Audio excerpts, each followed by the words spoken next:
Hello, and welcome into episode 110 of Two Man Game with Damon and Dom. I'm Damon. That beautiful, handsome gentleman over there is Dom, and you, probably beautiful too, are the listener. Welcome, welcome. Remember to like, comment, subscribe, all that good stuff. 5 stars, blah, blah, blah. And Dom, before we get into all of the excitement that is playoff round one, and then round two, which we are both kind of, we're going to be looking over on this Wolves Spurs game one. As that goes on, we're going to talk about that. We're going to talk about all of round one. We're going to talk about some other garbage that the NBA is doing. How are you, though? Thank you, Damon, for the amazing introduction. I feel like we haven't talked about round one at all, and I can't wait to just literally unload for 7 hours. I just can't Yeah. wait to just like dump all my feelings about round one. To Dom's credit, he tried to pod with me twice last week, and both days I was like, I'm so tired. It's okay. I do that too. I now I'm tired. I had a show Saturday, which was an amazing Yeah, show. yeah. And I'm a little sore Tell from tell that. us tell us about it. Um, my band Ugly Side Up played at the Troubadour, and we it was absolutely packed, shoulder to shoulder. We had our friends come on stage for the last song and dance around, and that was Saw that. a highlight. It's a core memory for me forever. And also on the same day, Celtics lost Game 7. But we're gonna get into that. We're gonna talk a lot about that later and why that happened. But more importantly, I had a great time with a lot of my great friends. Shout out friendship. Shout out all my friends. And shout out to you as well. How are you doing, Damon? I was there in spirit. I missed you, man. Thanks. Yeah, we were in person last time. Hmm. I missed you too. I wish I was at the Troubadour. Not the first time you guys have played there, right? Yeah, it's our Uh, third time. Third time. and Very it's, fun. it's like a relatively famous venue because I know what it is and I don't know anything about music venues. Yeah, I literally I So don't before I moved here I heard of like three music venues and that was one of them. So it's been cool to yeah, play there. Yeah, it's been a dream come true for sure. I followed via Instagram stories. Looked like a blast. Go listen to Ugly Side Up. They're good.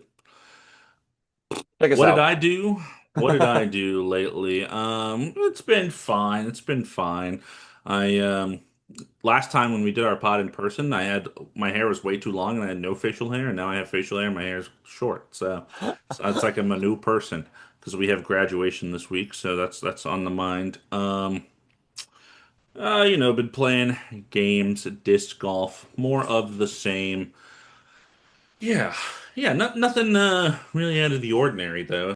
Yeah, let's talk about something that I don't even know where to start. The 3-2-1 lottery system proposed by the NBA is representing the number of lottery balls per team. It's going to expand the lottery from 14 to 16 teams.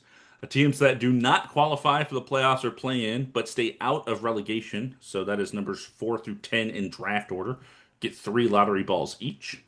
Teams with the bottom three record, so 1 through 3 typically, they're calling the relegation zone, would have only 2 lottery balls. So the 3 worst teams actually get less lottery balls than the next 7 teams after them in terms of record.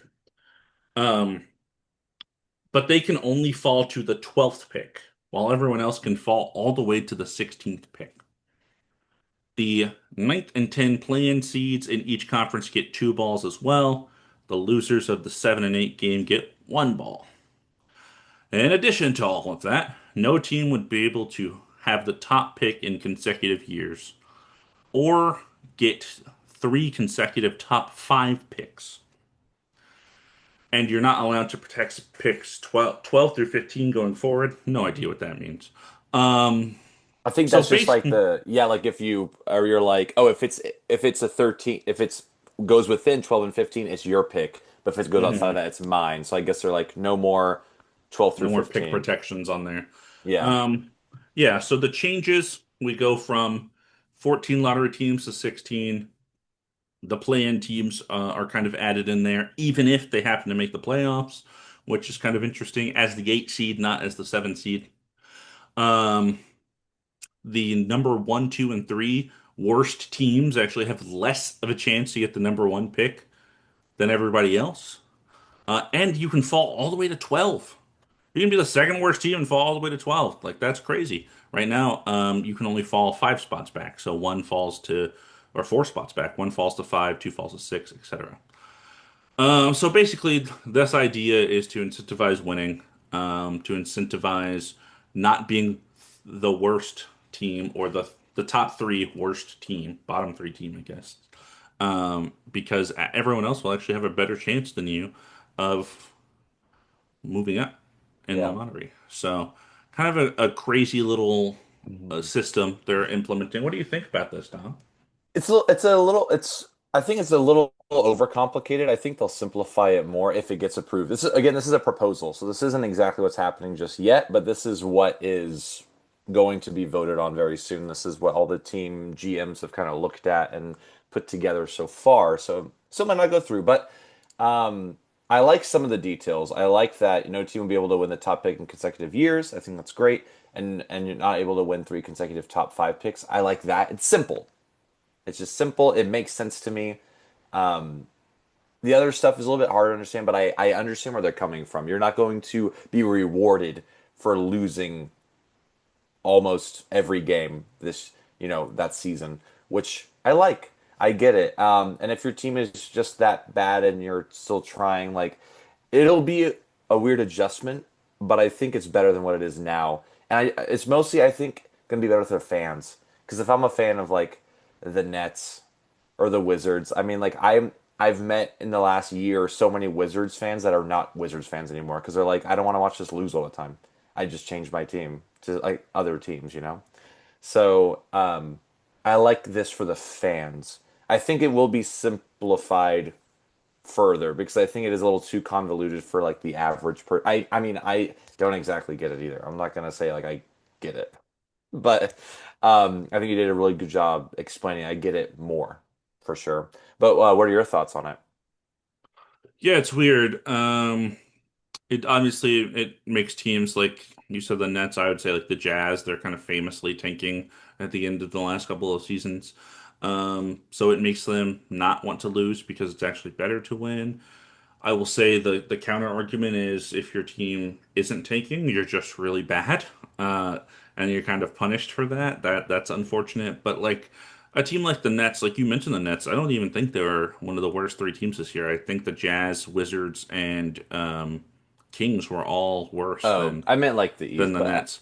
Yeah, yeah, I know what you mean. But I mean like it when you look at the paper, the talent on paper, it mhm. is a bad team. But I think to your point and to the point of this, Jordy Fernandez and them like they weren't trying to lose.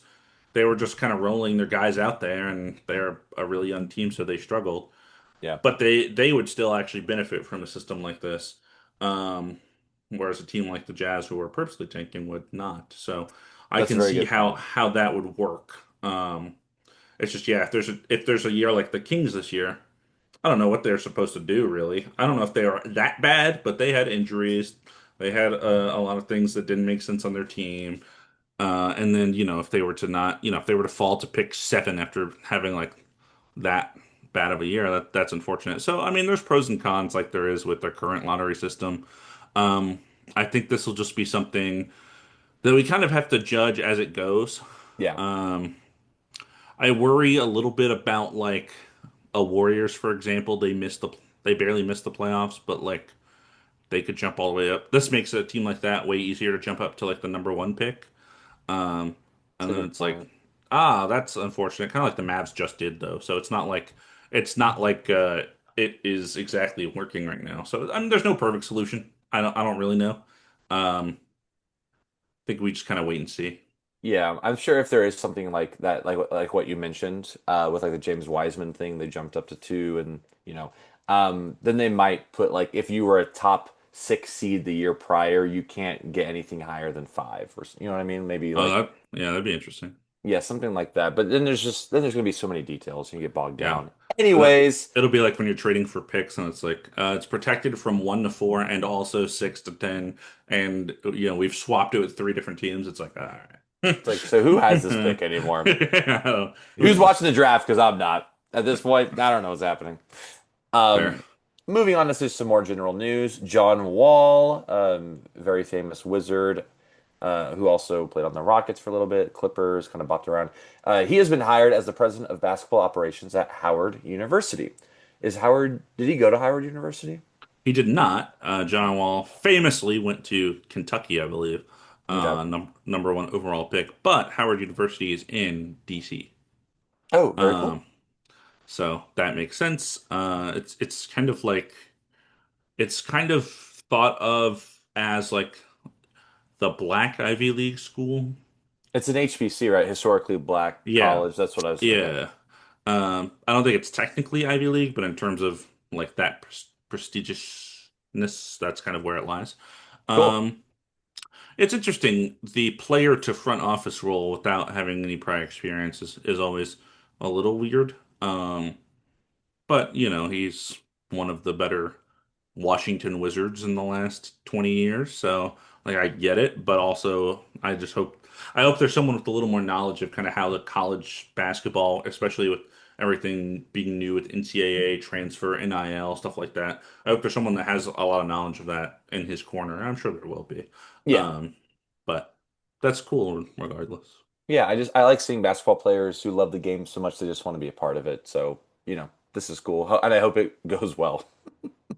Yeah, for I sure. guess we'll find out. Yeah. Some other NBA news. The Bucks have finalized a deal to make Taylor Jenkins their next head coach after having last year off from his departure from the Memphis Grizzlies. He is now back and is going to be coaching the Bucks. What do you think about this deal, Dom? Yeah, I like Taylor Jenkins as a head coach. I thought his departure from the Grizzlies was weird, kind of did come out of nowhere. And I think he will.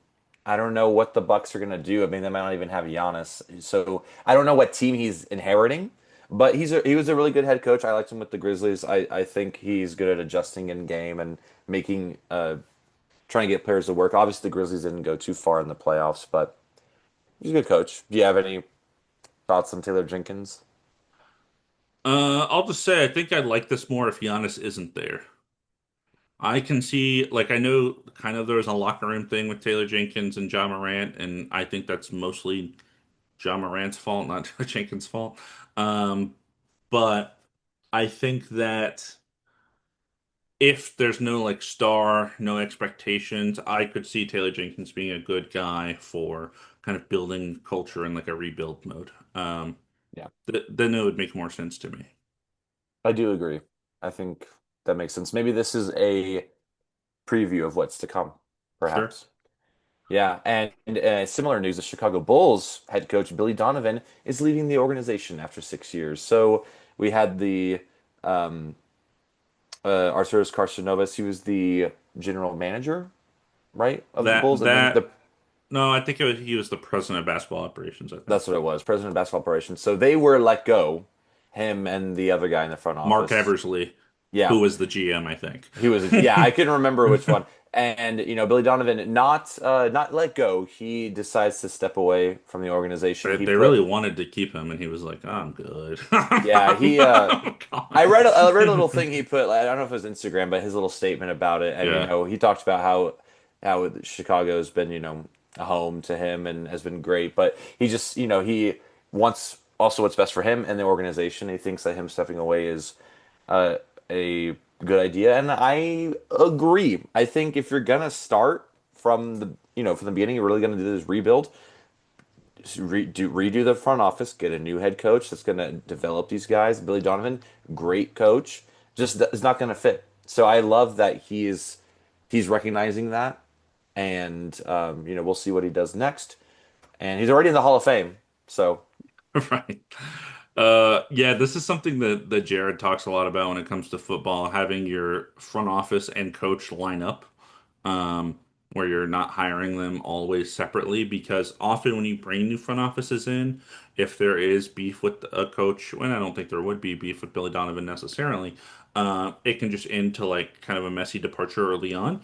This way, their new guy, Bryson Graham, who they just hired out of the Atlanta Hawks front office, it has a chance to kind of look for the coach and pick the coach himself, and then they can kind of communicate about how to proceed together going forward. Um, it makes sense in that regard. And yeah, I think Billy Donovan is a good coach. I think there's a lot of teams that would be happy to have him. He may go back to college. He famously coached the Florida teams with Al Horford, who is still in the NBA somehow, to back-to-back national championships. So like maybe that's his step. Who knows? Or maybe he just takes a year off and then next year he kind of figures it out. We'll see. Um, but like I mentioned, Bryson Graham, senior vice president over with the Atlanta Hawks, now the head of basketball operation for the Bulls. He had 15 collective years in both New Orleans and Atlanta. He's apparently a great talent scout. That's what people have kind of raved about him. I read a little bit on his story because it was kind of an unusual hiring, but basically he started as an intern on the Pelicans when he was Oh, like 24, and now he is 39 and he is being made the man in the front office. So that's pretty cool to kind of climb the ladder in that way. Also, as a person of color, I feel like basketball is typically more friendly in that regard than football. Jared and I have talked a lot about that. But I thought the story was kind of neat, and I think that he's a young guy. They're right now a pretty young team, so I'm kind of excited. I'm excited the Bulls are taking a new direction finally in this age of our podcast, a drum I've beat many times. yeah, no, that's I haven't heard of him, but I like any team that's willing to, well, anyone that works their way up from being an intern to, to the head of basketball operations for one of the biggest market teams in the NBA is a success story. It's very cool to see, and we love to see that. And I can't wait to see what they do, and we'll see. I guess we'll find out this year. We'll see who the head coach is. I'm sure they'll figure that out soon enough. There's still a lot going on in the league, and no rush for them. Um, and also in similar news, the Mavericks hired former Raptors general manager Masai Ujiri as their new team president. So this was the GM that put together the team that won the championship for the Raptors. Correct. So, maybe the Mavericks are want to kind of build a team similar to that or not. I don't know. I don't know too much about GMs and team presidents and stuff like that. I don't know that much about GMs, but I will tell you that this hiring is like if we fast forward to the end of the offseason, this is going to be one of my favorite hirings because I liked Masai Ujiri. Now there was some times where I think he didn't want to give up on the Raptors, so he maybe held on to OG and Pascal a little too long. Didn't get rebuilding, quick enough, which is probably why he ended up having or getting let go by the Raptors. But I loved his building of the championship team. He's always been kind of a passionate basketball knower. And this is a team that just had Nico Harrison, famously bad general manager, and their owner, Patrick Dumont, who basically came out and said, "We're stupid. We should have never traded Luka. I don't know anything about basketball." So getting a guy that knows about basketball in there is good, and I'm glad that they have decided to do that. I also, I think because of this hiring, I saw a clip circulating when the Raptors, I think it was either when they won the championship or maybe it was like the shot against the 76ers, the Kawhi shot. He was trying to get on the court to celebrate with his team, uh, being the general manager, and Yeah, like yeah, a yeah. security guard was stopping him, like, "No, sir, you can't like come onto the court," because they didn't know who he was. And I was like, "That's terrible." Um, That sucks. yeah, that sucks, but I'm happy for him. Happy for the Mavs and their rookie of the year, Koopa Flag. Dom called it. He called it. I picked Con. I picked wrong. Koopa was I win, I win. announced. I win, You I win, I win. win. Dom knows more ball than me. Confirmed. So yeah, I mean it was a close race regardless. I just think Con. I think the issue was that they didn't get their balance out until the play-in already happened, and Con didn't look that good in the play-in. I feel like it maybe swayed a couple votes. And the But you're not plane, supposed to consider yeah, it. I know. And definitely that's what I hate. Why are they waiting? I don't know if I gotta look into this. It Why are was they with the waiting it was with the so long? appeals, with Luca's appeal and Cade's appeal. They were waiting for the appeals so people could know if they are allowed to put them But on. we got it back, right? So just announce everyone right now. Yeah. Oh yeah, they like to just kind of spread them out throughout the playoffs for no reason really. Yeah, Um, it's no reason except to like I think see how it goes. And I don't I dislike that. I feel Like like they should do one night where every playoff, maybe this wouldn't work, but if like every playoff team is off, and they just do like an award show, you know? Yeah, that would be Um, cool. That would be yeah, cool. But yeah, congrats, Cooper Flag. He bright future for Dallas, which a lot of teams can't say after trading, making one of the worst trades in NBA history. So at least there is something, a bright light, and he's the rookie of the year. So congrats to him. Masai's already trying to figure out how to get Luka back. Uh, You want Cooper? Hey, Lakers, you want Cooper Flag? that would be crazy. No, absolutely not. I'm good. Um, I think it's time, man. I think it's time we just dive in. You ready? Yes, I am ready. Let's do a playoff round one wrap up. What does coaching sub chances mean? Yes, I wrote this in parentheses because I wanted to make sure I didn't forget about it. Okay. Um, so I've noticed all throughout the playoffs two things. Um, One, the staggered games, which I still have two games open on my computer. We're in round two. What are we doing? 6 p.m. for Eastern Conference, and then 8:30 for Western Conference, and then they're perfectly aligned, 2.5 hours. We did 7 and 8:30 today. That makes no sense at all. It's 10:13 p.m. in New York right now, and they're in the third quarter. What guys, what are we? We should have started this game at 6 Central, and we should have started the Western Conference game at 8:30 Central. There's just no reason. There's just no Espe reason. Especially because New York and Philly are in the same time zone. Like I Right. get it if it's like you have to split it. If it's like a west and east, split it down the middle. But this just do it east. It's fine. I will listen to it as I drive. It's okay. I know you're. As for me, it's okay. I'll Like listen. yeah, it's for the West Coast people, I guess. So it's not like it doesn't start at 4 p.m. your time, We're or fine. 3 p.m. your time, I guess. Which makes sense. But like first round, I get there's a lot of games, a lot of things are happening. I understand you have to stagger. Usually they staggered with like relatively uninteresting series against each other, which was good.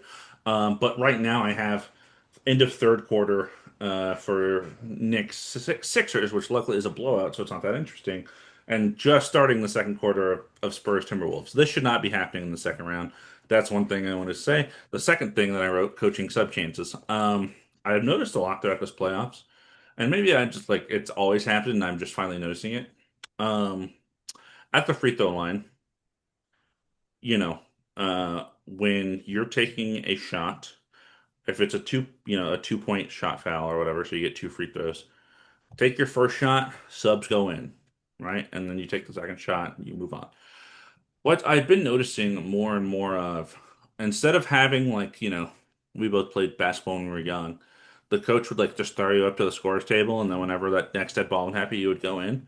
A lot of what's happening now is like no one is ever at the scores table.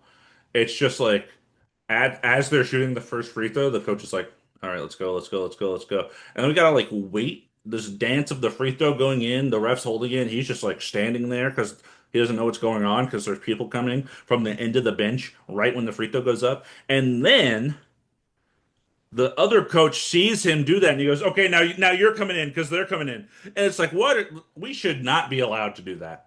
Like it should be you want guys, you need to have them at the table by the first free throw, and that's it. There Yeah. is no little dance going around of like, oh, they're subbing him, so we got to sub him, and like waiting until the last second. It's silly. It's silly. That's what I wanted to say about that. I agree with you. I really hate it when like the other kid's trying to be smart and they're like, okay, now you sneak in. It's like, well, the thing is, the other coach, they will give him time to counter. So you're just literally adding a minute to the game that is so unnecessary. Just have them sit by the table. Just do it. It'll be fine. They're gonna whoever you put in, they're gonna counter anyways. They have the Yeah. time. I will say also, since you're kind of mentioning that, I will also add that they're giving time for people to review for challenges. Like today, So that happened, long. and they Yeah. waited like literally the Sixers were ready to inbound the ball, but the refs just like waiting for the to see if they're gonna call a timeout. Absolutely not. You call it or you don't. It's Yeah. okay. That's that's That's why fine. that's why I Jokic always gets in trouble for trying to get the ball. He's like, "Give me the ball. Come on, I want to play." And they're like, "No, hold I get when they look on." like at the end of the game when it really matters, and they're like I that Yeah. I get for sure. But like this is first quarter, and I'm like, guess what? If it's not your ball, it'll be fine because at some point it'll go out and it'll go to you when it Right. shouldn't. It's like Right, that's just exactly. yeah. That's the nature of the Anyways, beast. Let's talk about the most boring series where no only one team won. I don't think too many of us were surprised. I think I said Thunder in five just to be nice, probably. But I think this may um, have been the one sweep I predicted because I was like, I don't like yeah, predicting sweeps, but this would be the sweep. it does feel it feels a little bad. But Yeah. yeah, game one, boring blowout win. I think it was a 30-point blowout. I Look, mean, look, do we even need to go game by game? Like, I feel like we can just, I was literally we just about can, to, I yeah, was about to say game two right now. I was like, game two. okay. It was a boring blowout win, but the big thing is that J-Dub, Jalen Williams on the Thunder Yeah. sustained a hamstring strain and hasn't played since. Yep. So I don't know his timetable for coming back, but I think the Thunder are very good without him. They have a very deep bench, but Why are the he Thunder not playing today? Why are they not in the first part of round two? because the Lakers series ended Saturday and we need our rest, man. Yeah, didn't the Wolves series also end like around then as well? Let's not think about it too hard. Okay. It's like Yeah, the yes, the Thunder are just Sixers. chilling. The Yes, the Sixers Sixers played played Saturday. Saturday. Yeah, I think this yesterday would be crazy. No, I look. Anyways, moving on. So game three, they just want Luka back. So they're like, let's push it back. Game three, boring blowout win. I'm not gonna mention anything. There was I don't know if you saw, like there was some like Devin Booker called out a referee. hmm James Williams, I think was the name. He was also we'll talk about him in the Rockets Lakers series because he also called Tex crazily. Bro's just Uh, calling stuff. He's just calling them. Anyways, game three, boring blowout. When game four, I watched the score. Like the Suns had a lead at some point, but then the Thunder just, completed the sweep. And it's a very interesting fact. The Mark Daigneault led Thunder are undefeated in the first round in the last 3 years, 12-0. Yeah, Insane. that's wild. When will they lose their first game? Who knows? Tomorrow, I guess we'll Thursday. see. Thursday. We'll talk about it. Thursday. Okay, We'll talk okay, about it. okay. Tell me Um, about Spurs Blazers. Spurs Blazers had the potential to be pretty interesting, but ultimately wasn't. Shout out sixth man of the year, Keldon Johnson. That was announced sometime during the series. I think I had him second. I don't know if I had him. I thought you had him first. I don't Let me remember pull if up I my had him ballot. first or second. It was him or Jaime was definitely my one and two, and I Oh, remember Jaime was 15-5-5, which I was like, that's cool. I think you did Um, Hame first. I might have yeah, done Keldon first because I I think he was just looked at the odds, honestly. yeah. But he was, I had him second. I'm not like, oh my God, I can't believe it. That's fine. The Spurs are a better team. I get it.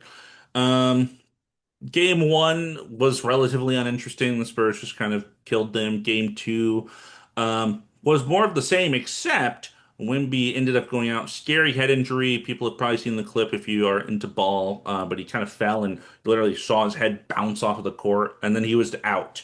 Like I said, bounced, and his eyes were closed, Yeah, which is just like dead yeah. weight, not dead, dead weight, like just lying there. Yeah, Ended up going off of his own power. That was good. And then the Blazers end up winning because no Wemby, the kind of momentum change there. That was scary. And then game three, they, won one series at this point with the Blazers winning game two. Game three, Wemby didn't play, still had a concussion. After that, Spurs ended up winning anyways, relatively convincingly. Game four, Wemby came back quicker than I think a lot of people thought. Blazers ended up being up 17 and a half. I was watching a little bit of this game, and then I think I was doing something. I didn't watch the second half. I checked the score, and they lost by 19. So there was a 38-point swing in the second half alone. So that's unfortunate. You hate to see that. yeah, And then it's a 3-1 series, and most 3-1 series, it's like, oh, it's over. Not the case for some of the ones we're going to go over later, but this one was the case. The Spurs closed them out in Game 5 at home in San Antonio. Um, I don't know if we mentioned this on the pod. The Spurs doing the Fiesta colors in the audience. They're oh, doing that it was so again cool. here in Game 1 against the Wolves. Oh, Um, nice. so that's pretty neat. I like that. Closing it in front of that crowd in the Fiesta court, Fiesta jerseys or not jerseys, shirts in the audience. Um, but yeah, the Blazers fought. It was tough. It was gritty. A couple of games were close for a bit. I mentioned the game four. The Blazers were up for most of it. They ended up collapsing. I think that was kind of the nail in the coffin for them. Um, An exciting season overall. I think there hasn't really been anything talked about confirmed in their coaching thing because the Chauncey thing is, of course, going on. I think Tiago Splitter, did a decent job given the crew that he had. I don't know if they're going to offer him the job full time. I think he would be more qualified based on this season than like when the Kings did it for Doug Christie, for example, going from interim to kind of permanent coach. Um, but with names like Billy Donovan, for example, out there, who knows if they want to go a different direction? We'll see.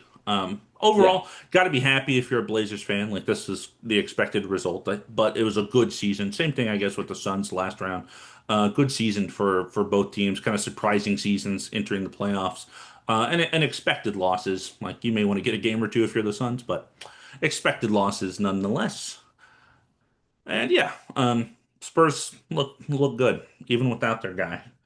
Yeah, that's exact. I was gonna add that on the end too. That Blazers did not expect to be the seventh seed. Suns definitely did not expect to be the eighth seed. So you know they're the least interesting series, but great run for these younger guys. To get some playoff experience. I think it's super important. Hmm. Even Denny, is this Denny's first playoff series? I think so. It's got to be. It's on the Yeah, Wizards. It's yeah. I not was like gonna ever. say. Maybe if he So like, I don't know if they would have drafted him and like, I don't think he was there for John Wall, Bradley Beal, or even Bradley Beal, Russell Westbrook. I think he was just after yeah, Russell I think Westbrook. so. So So, it's good for those guys. Damian Lillard comes back next year. I'm not worried about the Blazers. This coaching stuff is weird, but they'll figure it out.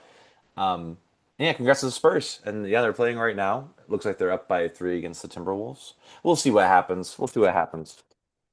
he flexed the Slam Magazine Wolves I shirt for flex the not. Ant-Man slam shirt. It's hunting season. It's hunting season. Oh, that makes it way worse. Does this look like I'm the head and his body that's and Yeah, I'm the head of could be, could be. the No torso. no torso. Anyways, next series. This series was quite interesting halfway through for sure. Sometimes. And sometimes not.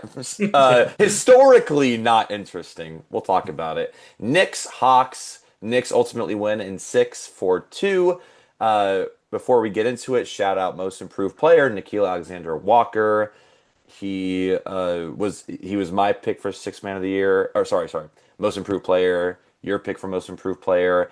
To us, he embodies what a most improved player is, from being trade filler to being a uh, coming right off the bench for the Timberwolves on their run in the Western Conference Finals to now being a starter or right off the bench for the Hawks and just able to help them just generate offense and defense. And as someone it's like that was just a name. Like we had no clue who he was. He was on the Pelicans, Blazers, who knows.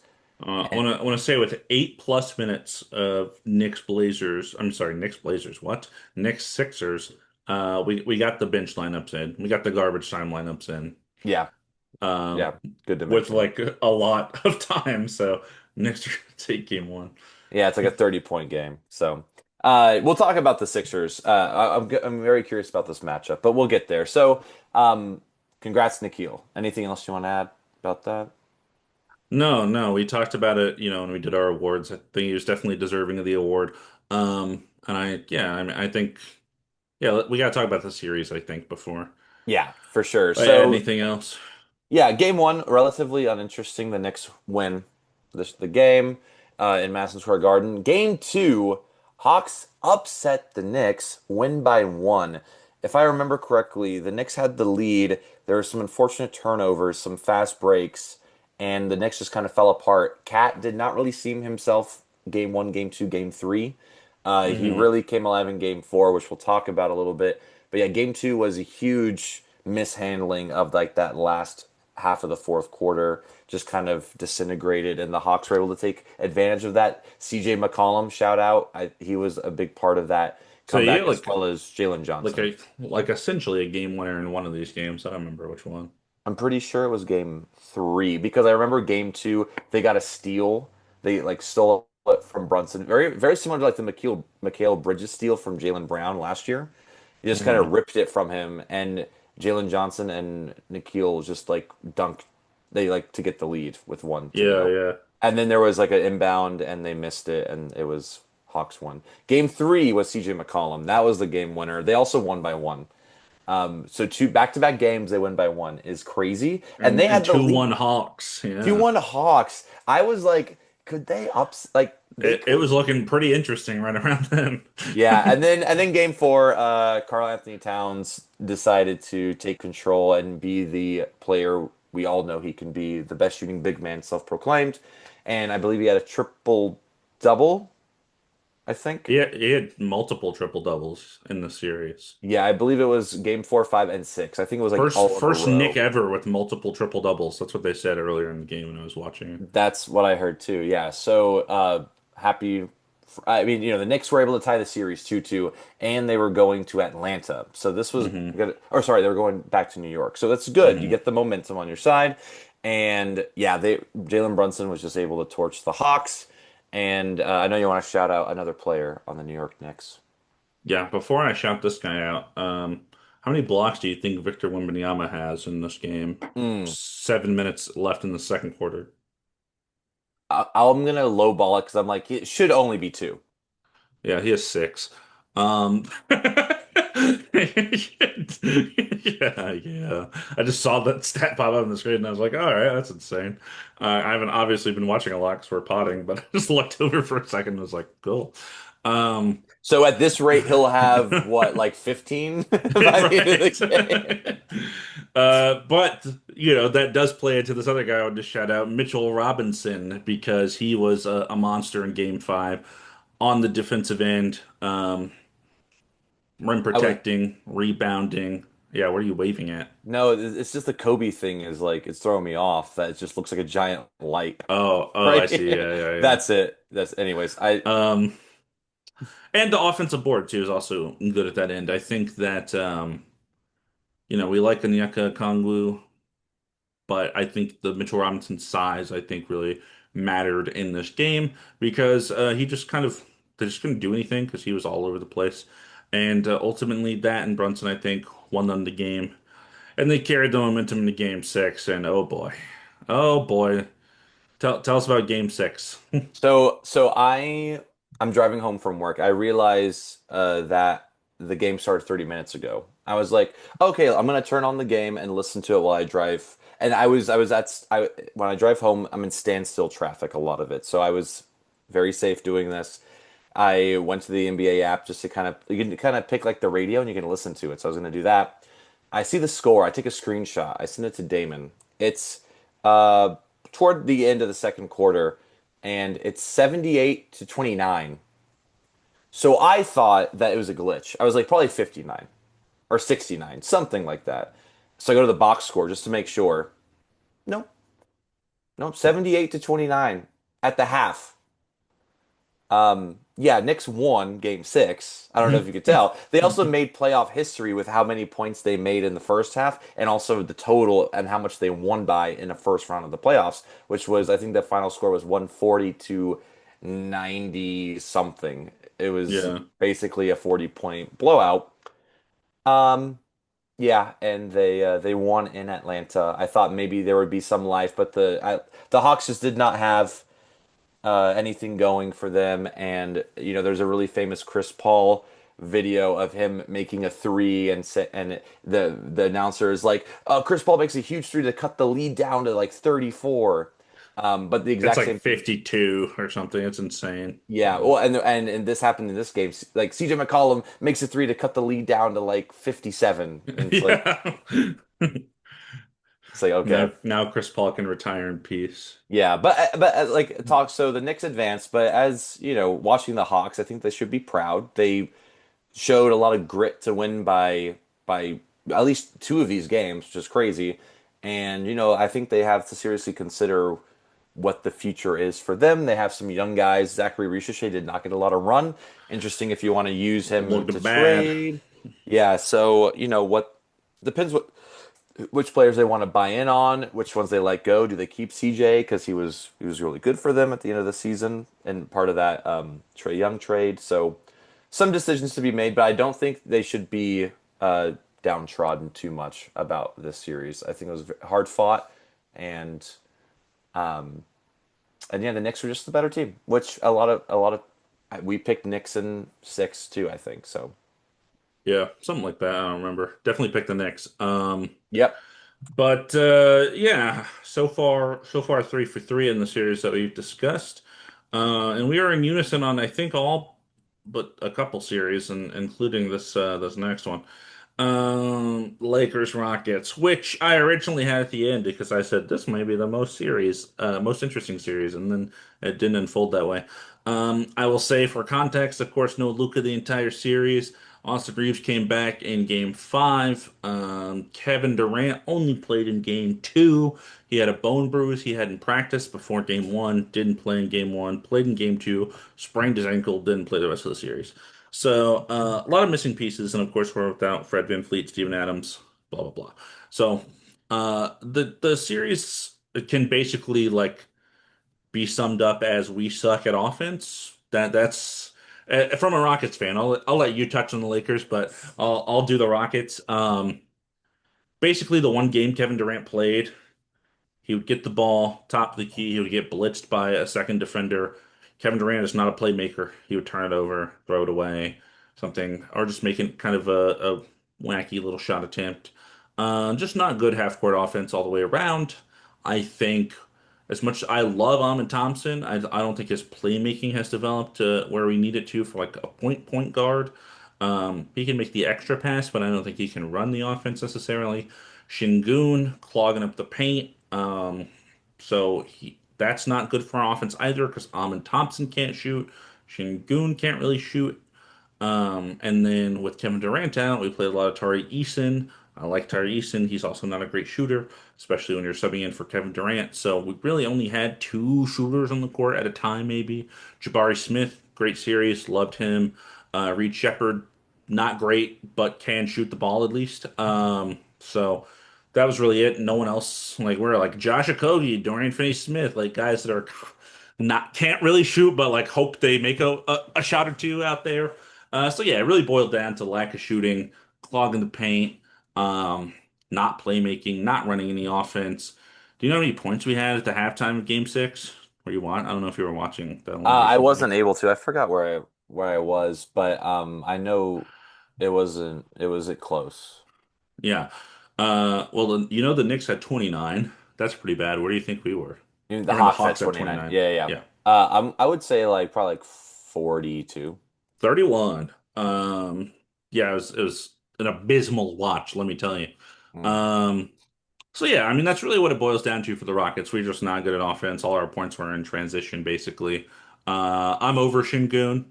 I'm like way over Şengün. Like I want him gone. I don't think he wins. I don't think he's a winning center. He doesn't play good enough defense. He's not a good rim protector. He can't shoot. I watch him. I literally he goes to the paint and spins like 18 times and then takes like a little hook shot and it drives me crazy. If he, if he had the Jokic element, if he gets in the paint and then he kicks it out, but he doesn't really do that, not nearly well enough. Yeah. Jared, what did Jared mention to me when we played disc golf not that long ago?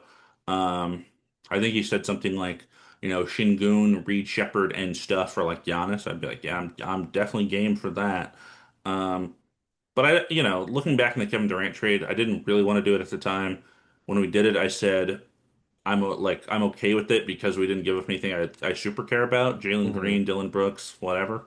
Um, but having Kevin Durant kind of puts us in like a weird win now situation when I think we really need to develop more. So like I would understand a trade like that. I don't think it's good enough for the Thunder, the Spurs, the Wolves, even teams like that. So we're kind of in a weird space now. But yeah, this are even with like if you plug back in a healthy Steven Adams and Fred VanVleet, I just think the makeup of our team doesn't make sense, and we need playmaking and we need shooting, and without that, we're just gonna kind of be stuck. Can I ask, before I get into the Lakers side, can I ask your opinion of Ime Udoka's coaching in this series?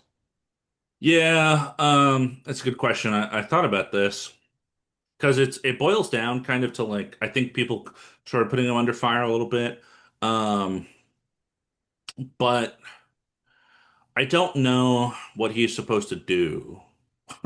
Is kind of the issue. Like, Yeah. yes, there were things like I think. Reed Shepherd like didn't play well, but I think the idea of Reed Shepherd should have been on the court more because we don't have shooting. That should have happened. Starting the game with Josh Okogie and Tari Eason and Shingun, like a bunch of guys that can't shoot, didn't really make a lot of sense. I think staggering our lineups would have made more sense if we can. Like I know we didn't have Steven Adams, so our really only other big was Clint Capella. But if we could stagger the minutes between guys that can't shoot, that would have made a lot more sense to me.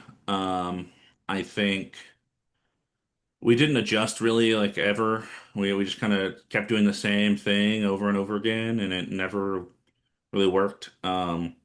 So that didn't make a whole lot of sense. I think adjusting defensive assignments for LeBron would have been better because LeBron just kind of got to the basket at will because we put guys on him that were either too small, like Amon Thompson's a good defender, but he's probably too skinny, um, or too slow. And I don't really Hmm. know if we have a perfect defender for that because LeBron is kind of that interesting, like big and also strong and fast. So it's like you have to have a guy that really fits the bill. Um, but yeah, I think there are definitely areas that could improve. I don't think it was enough to be like get rid of him because I don't think our team is good anyways. Um, but yeah, I didn't love it. I'll say that. Yeah, I wanted to ask because I was seeing and reading a lot about how, Ime Udoka's coaching was a detriment to the series. Um, he didn't foul Marcus Smart on a three. Right. Like he didn't turn the ball. He didn't try to pass it, try to split the defender and pass the ball like Reed Shepherd. Like I think he was doing the best he could with the players he had. Not having KD and Fred VanVleet, like you said, I think messes it up a lot. And they had a lot of time to figure it out. But I think it also came down to like underestimating the Lakers because no one picked the Lakers. I think I did just because I had to. I'm a fan. Come on. That's what we do as fans, you Yeah. know? But I said seven, so I was wrong. Yeah. But I don't think it's his fault. I don't think he should be like let go because of it. If he does, we're gonna be really in a very retaliatory, weird era of the NBA where like one season and you're out as a coach is like so weird. It's happened already like a few times. So it's like they need to be able to work with these players. And he's been there long enough and done a good enough job. I mean, they were able to make it to as a fifth seed. So hmm maybe it was a disappointing season for sure. But y'all weren't at full strength. So Yeah. let's just say as a Lakers fan, I was pretty happy with this outcome. Yeah. Tell me what did the Lakers do right? I think what the Lakers did right is that they really played like they wanted it more and they had experience on their side. I think what it came down to, especially like game three. Like game three was yours. Game three was a Houston win. Game three, Uh, may be the worst basketball experience I've ever had. and it was one of my It and was really I'm bad. sorry. I'm sorry. And I'm literally in the car on the radio like LeBron gets at the elbow, he makes it, it's a three, it's tied. And I'm like punching the roof of my car cuz I'm just so fucking stoked that For like we have context, a chance. we're Yeah. up 30 with, I mean, up 30 is insane. Up six with 30 seconds left is what I meant to say. And we Hmm. turn the ball over twice and Yeah. then let the Lakers tie it and go into overtime and win with the momentum. Just a disaster. That was the worst play by Jabari Smith Jr. in the series. He had a turnover during that Yeah. as well. And Jayshawn Tate did something silly. There's a lot of silliness going on. There's like it was like can we not inbound the ball and dribble and like pass? Can we do some basic basketball fundamentals here? Yeah, I think at least in that it came down to composure and like the end of the time, and it's just the Lakers had the experience to be able to benefit from that lack of experience. Like Jayshawn Tate fouling Marcus Smart on a three that I mean, and it was a foul, like it looked like a foul, and it was I don't know why he didn't just put his hands up, and Marcus Smart makes all three, which is also incredible, and then Reed Shepherd could have just passed the ball, but he tries to split between like Vanderbilt and Marcus Smart and throws it into LeBron's hands and LeBron makes the three. So like, things had to go right things just went right for the Lakers at the end. And then you get to overtime. I mean, overtime it's like all the momentum, all the gas in Houston is gone. They're like, we had this game. We were supposed to be like showering and getting ready to go home. and like just down and down just 2-1 instead of 3-0. And Hmm. it wasn't that. Lakers were able to hold on, and yeah, I think it came down to our defense was suffocating, especially those first three games. I think except for game 3, the first two games we held Rockets under 100 points. Like I know you Yeah, don't the have first off. time we scored over 100, actually, maybe the only time in the series we scored over 100 was because we went to overtime. Yeah, exactly. I think we were tied at 103, 103 when we went to overtime, which is still pretty low scoring um for this day and age Yeah. of the And I NBA. don't even want to like talk about it more because I feel like I've said this all season. Anytime we Hmm. update about the Rockets, I'm like, yeah, we can't play offense. Yeah, I've said it literally all season. yeah. But so game 4, the Rockets came to play and they ended up winning. Uh, Funnily enough, our my friend Jordan was at game 4 when they won. So. Ah, uh, okay. Yeah, so that's cool. I'm glad he got to see like a Rockets win in Houston. They just played like they wanted it more. Jabari Smith, I remember Jabari Smith Jr. just playing super well and making threes and shooting lights out. Game 4, DeAndre Ayton was. This is the same I mentioned earlier, the same referee that uh, gave a technical to Devin Booker for Hmm. basically saying that he was purposefully. It was something about like James Williams was purposefully calling fouls for like betting reasons or like against like SGA something Hmm. he like straight up said it in a press conference, which don't can't do Insane. that. But then yeah, so DeAndre Ayton Shingun goes up for a shot and he goes right in his elbow and they call it flagrant 2 because Shingun jumped in his elbow They elbowed and him he right was in the head. ejected. I thought the funny thing was that I don't know if you saw this, Kevin Durant like waved by to DeAndre Ayton. I'm like, bro, you're not even playing. Chill. You're not That's even. hilarious. I didn't see that. I was watching because I texted and I texted you and Jared. I said DeAndre Ayton just got ejected for some dumb shit. I was like, Yeah. oh. DeAndre Yeah, Ayton, by the way, better than Şengün in the series by a mile. crazy. It was wild to see. And then He could like rebound. It was awesome. That was great. Love that's that all for we need you. him to do is rebound, make those shots. Don't do those hooks. Just get the rebound, make Right. those layups. Don't hook. Just give it to Set anyone else. screens. Like Yeah. I was like, oh, okay, that's what a center does. That's interesting. Yeah, and then like with like a minute and a half left in the game, it was obviously Rockets were going to win. Adu Thero and Aaron Holiday were ejected in this game for they were just talking like they were like heatedly talking under the hoop, and the guy was just like, "You're out. You're both out." And it was a Adu Thero's I think first playoff game ever. So Bro's it was trying to go like, home. He was like, "Come on, what are we yeah, get me doing?" out of here. Game five, in LA. Everyone really thought that Lakers were going to take it. It was 3-1. Even though Rockets won, it was 3-1. Austin Reeves came back, but he did come off the bench. Wasn't very efficient from the field, but it's glad that he got some run. Actually, shout out to my coworker was at Game 5. But she said that the crowd just wasn't in it for whatever reason. The Rockets really seemed like they had the momentum the whole game, and the Lakers couldn't get really anything working, and Rockets ended up winning Game 5. Do you want to mention anything else about Game 5? No, um, it was an unimpressive win. I was like, okay, like 3-0 has never happened. So once we went down 3-0 after dropping that terrible game 3, the series was over because no one has ever come back from it. But even this game, like not these game, we won, but it was not like I'm inspired. Like we're gonna be great for the rest of the series. It was kind of just whatever. Really, just a day of like, oh, Lakers aren't hitting their shots as much. Like we haven't mentioned early on in the series, Luke Oh, Kennard is going crazy, right? He was like the hero in game 1. I think Marcus Smart had a couple of games in the series where he was really hitting his threes, and that just didn't happen in Game 5. yeah, That's really all it was. I don't think the Rockets did anything impressive. I think it was just missed shots here and there. yeah. And then it's just funny to see like everyone's like this Lakers team would be the one to blow a 3-0 lead. I saw a lot of that. I was like, chill, chill. Maybe if they were playing against a competent organization, but Okay. luckily for them, they weren't. Game 6 in Houston. Yeah, it was basically over by the half. Lakers just played like they had a game plan, they wanted it more, and just got it done. Remember when And I talked about the student staff basketball game and how the students killed us and we scored 0? yeah, That's what the Rockets look like. They look like they didn't know what the hell they were doing.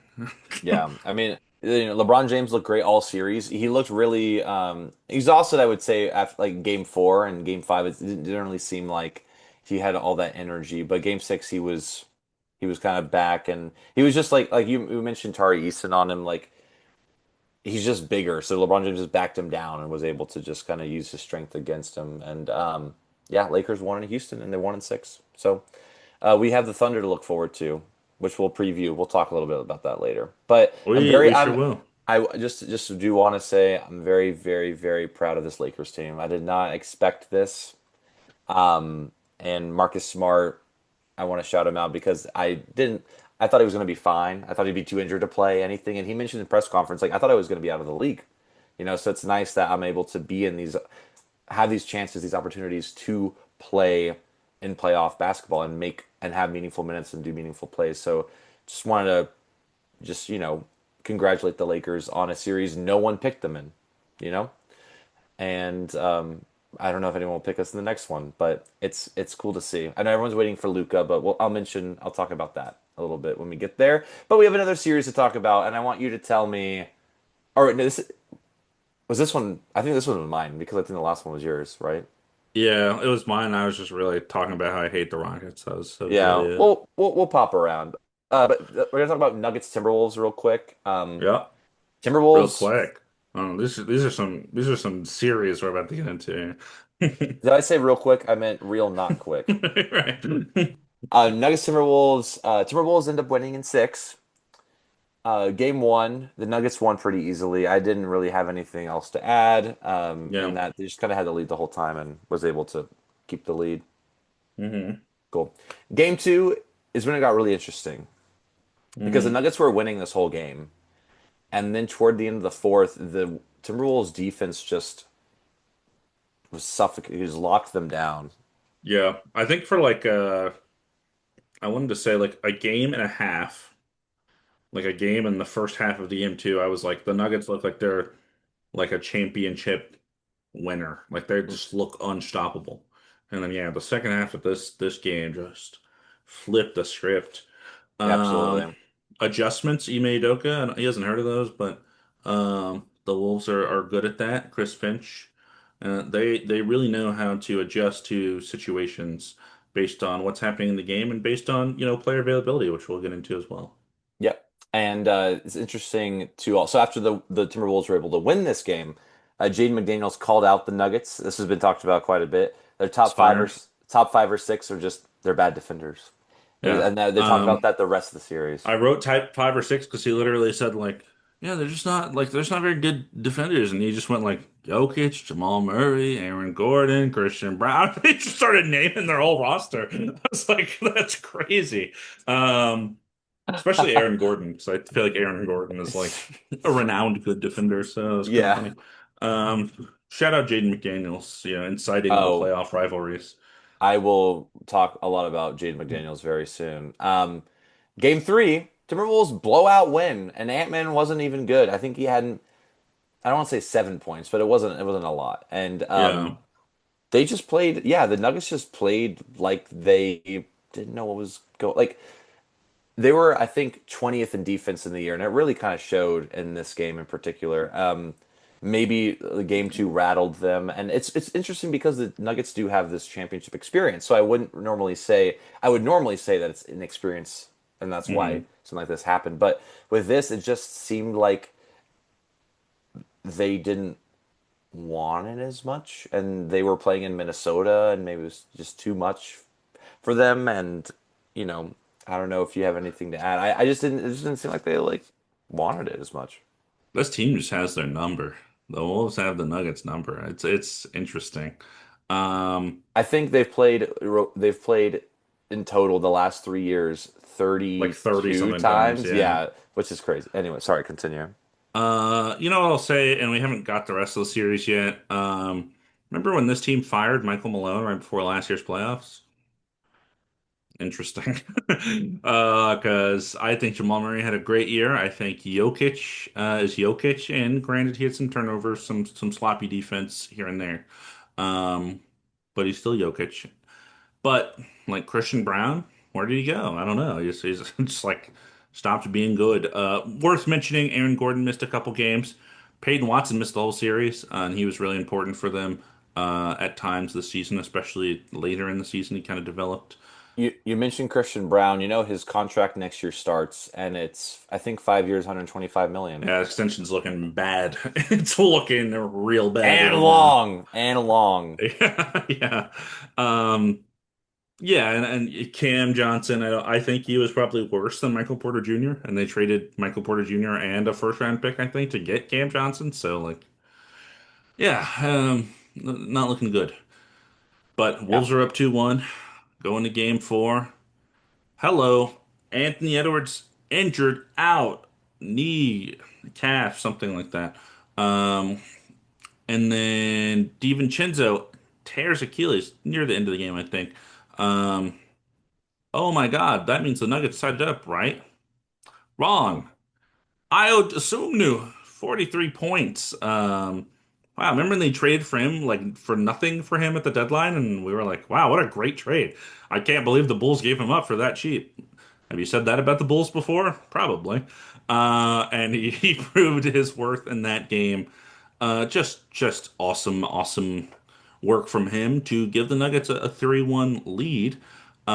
What happened at the end of this game, Dom? Yeah, yeah. So it's very interesting. So I believe the Timberwolves I were up said by give the like Nuggets a 3-1 lead. I meant the Wolves a 3-1 lead. we knew My what you meant. bad. Wolves up. We knew what you meant. At the end of this game, I believe there's about 12 seconds left. Sorry, they're up, the Timberwolves were up by 12 points. Nuggets took a shot, they missed, and then they passed out to Jaden McDaniels. Jaden McDaniels dribbled down the court and he made a layup. He put a layup. You know, he Yeah. after said Not I don't. not not a 360 reverse dunk, it's a Yeah, little just a layup. simple. Just a little layup. Nothing like flashy, nothing like showing the face. He didn't scream even. He just laid it up and then got ready for defense, like immediately.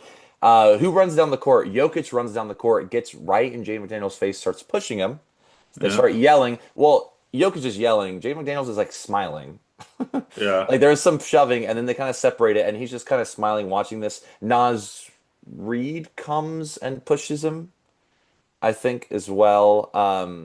So basically, Jokic and McDaniels are both ejected with 1.2 seconds left in the game, and Jokic was it was Julius Randle who came up and kind of like uh, defended Yeah. Jaden McDaniels. But during the press conference, they asked why did you get so heated at the end of the game? It was the game was over. Jokic was like, "It's not basketball etiquette. You're supposed to just dribble out. I don't know why I took a layup. Like I took it personally. Whatever." That kind of stuff. And like, sure, but don't need to get physical about it. You don't have to be happy about it, but you lost. You can't really control that. It just is how it is.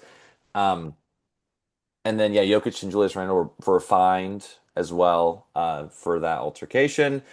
It came out later. Anthony Edwards would be out for multiple weeks due to bone bruise and hyperextension in the left knee. He came down. If you know what hyperextension is, it's hard to see. It's hard to watch because it's like it basically comes straight down on your leg and your knee kind of pops in like for a second. It sucks. So, so Wolves are up 3-1, but they don't have Anthony Edwards. Yeah, they have Ayo Dosunmu, who played an amazing game. Dante DiVincenzo unfortunately tore his Achilles and will miss the remainder of the playoffs as well as most of next season. Did you see this? That the number of how many players have torn their Achilles that wear the number 0 in the last few I years. I did not see this. So Tatum last year. Um, give me some help. Or do you have the players or just know the number? I actually didn't look this up. I forgot, but I Excellent. remember three off the dome. Okay. So it was Tatum for sure. Yeah. Can you name another one? Like I just have the whole NBA in my mind, so it's kind of Okay, okay. hard. I'll say it was last year in the playoffs. Oh, Halliburton. Yeah. Yeah, Halliburton, Yeah. and now DiVincenzo. All number Yeah. 0. Oh, one more. I forgot.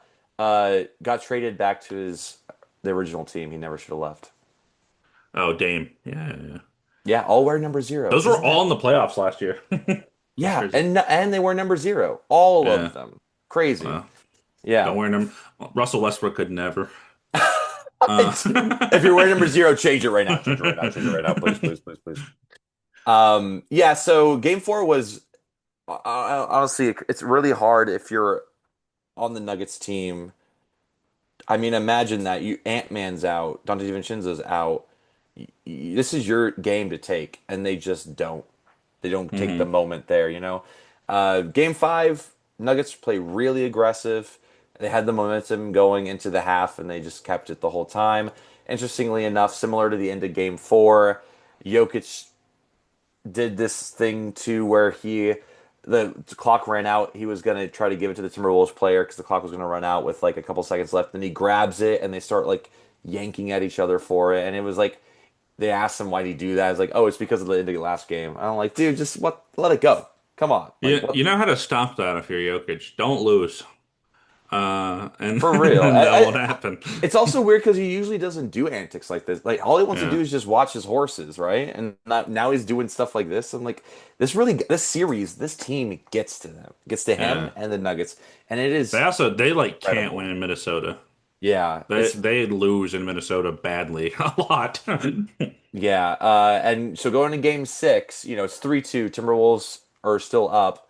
And before we get into the game, I do want to shout out the whole Timberwolves team wore Dante DiVincenzo jerseys Yeah, yeah, yeah. coming down the tunnel into the game, which is a very heartwarming thing to see your teammates do. And they talked a lot about how right after the tear happened, they flew him to New York to get surgery right away. That's what Tatum did, and he was able to come back like he did. We'll talk more about it, Yeah. but he was able to. So all the Uh, Villanova brothers showed up. Is that what you're about to tell me? the what? All the Villanova homies showed up in New York? No, no, Oh, no. I was just gonna oh, say that oh. they rushed him to surgery so like he could come back sooner, kind of like Yeah, what yeah, happened with Tatum instead of like waiting. That was it. Um, anyways, I can sum this up in a little bit of a revised Anthony Edwards quote from 2 years ago. They got Jokic, but we got Jaden McDaniels. And the original quote was they got KD, but we got Jaden McDaniels. It's when they yeah. swept the Suns. Wolves win thanks to incredible defense without Anthony Edwards, DiVincenzo, and Io. Io DeSumo did not play this game. He was also out. I don't know what the injury was exactly. He's out against the Spurs as well. Yeah, so not great. But Jaden McDaniels had his playoff, I think actually career high in points. I think it was 32 points, ended with 32 points. And I wanted to shout out Terrence Shannon Jr. He got the start and he made Yeah. 24 points. That's real. And I don't. Did you watch this game? Yeah. Yeah. It was a So while ago, but yeah. yeah. So just Terrence Shannon Jr. Nuggets had no way to stop him. He would just go to the top of the key and then just fly by them and lay it up. And he did that, I swear, like 9 times. And then the defense was just suffocating. Shout out, what's his first name? Clark is the last name on the Jalen? Timberwolves. Jalen J Clark. Shout out yeah. him just for like playing. If you don't know the first name in the NBA, it's probably Jalen. Yeah, I mean, there's so many Jalen's. Have you heard the Um, song? no, there's a There's a song. song that's like too many Jalen's in the NBA. It's pretty good. I gotta look that up. That's funny. But I wanted to shout him out too because he's a very young player, but he was able to play really good defense. It comes down to the Timberwolves defense, and I mean, right now, like it's the third quarter just started. It's 47-47. That Yeah. is a low scoring game. These are two very good defensive teams that we'll talk about in a little bit. Not the Nuggets. They were not good defense, but yeah, Timberwolves got the win in Game 6. Yeah. I think I picked the Nuggets. I think you may have picked the Nuggets begrudgingly. I thought that Ant was unhealthy coming into the series. I was worried about that. I was worried about a couple of things. I didn't know that Peyton Watson was going to be out the whole series. Aaron Gordon, of course, gets hurt. So there's injuries here and there, but it's not injuries that is the reason the Wolves won. So I don't want to try to paint that picture. I just think, yeah, we've had, playoff series with these guys in the last 3 years have been super heated, super interesting, and the Wolves find a way against this team specifically, and they did it again um, without all odds. So, like I mentioned earlier, Chris Finch, I think I got to give props to him. Finding guys, finding ways to adjust against Jokic. It's really like you said, they get to him. They're like the only team that seemed to bother him. Yeah. in the NBA, and so much so that he gets ejected and fined and whatever. Um, so yeah, props to them because this is a team with the championship experience and that mentality, and they knocked them out of the playoffs without a lot of their rotation. Yeah. So um, there's nothing more impressive than that to me. Yeah, So I yeah, definitely thought the Nuggets had more depth and everything as well. And Tim Hardaway Jr., sixth man of the year, contention didn't he provided some spark off the bench, but really it was Bruce Brown was non-existent, which is, that's not great to see. And um, yeah, what was it? they're just very There, very gritty, yeah. gritty team. And there's one thing I did want to mention though. If you heard, I only mentioned Julius Randle's name one time. I feel like moving forward, he really needs to step it up. I think that's the only thing I could really see as like a hole in their game. And obviously, if they were healthy, maybe a little bit better. But Yeah, I think he has done like okay. I think like the random guys like the IO game and the Terrence Shannon Jr. get more attention because they're not expected to. I don't think yeah, Julius has been bad. I think he's kind of holding down his job. yeah, I'm not saying he's bad either. But if you're not mentioned, it's just he didn't nothing popped off He's not basically. wowy. Yeah, Yeah. and I feel like they'll need him to kind of like go into this next series, but we'll get into that again later. But congrats to the Timberwolves. This was one of the more surprising hmm series, I would say for sure. And now we go into the next one. We're going to go East.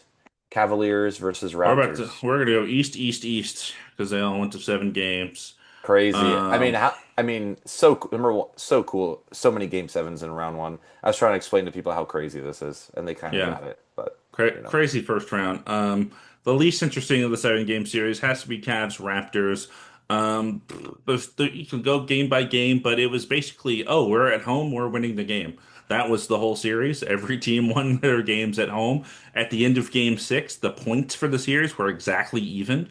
After the Raptors barely won a game in overtime, by the way, that they were looked like they really wanted to lose.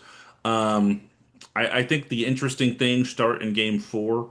You mentioned the Raptors winning despite shooting 4 of 30 from three, which is insane because nobody was playing offense, or was their good defense played? Probably a mixture of both.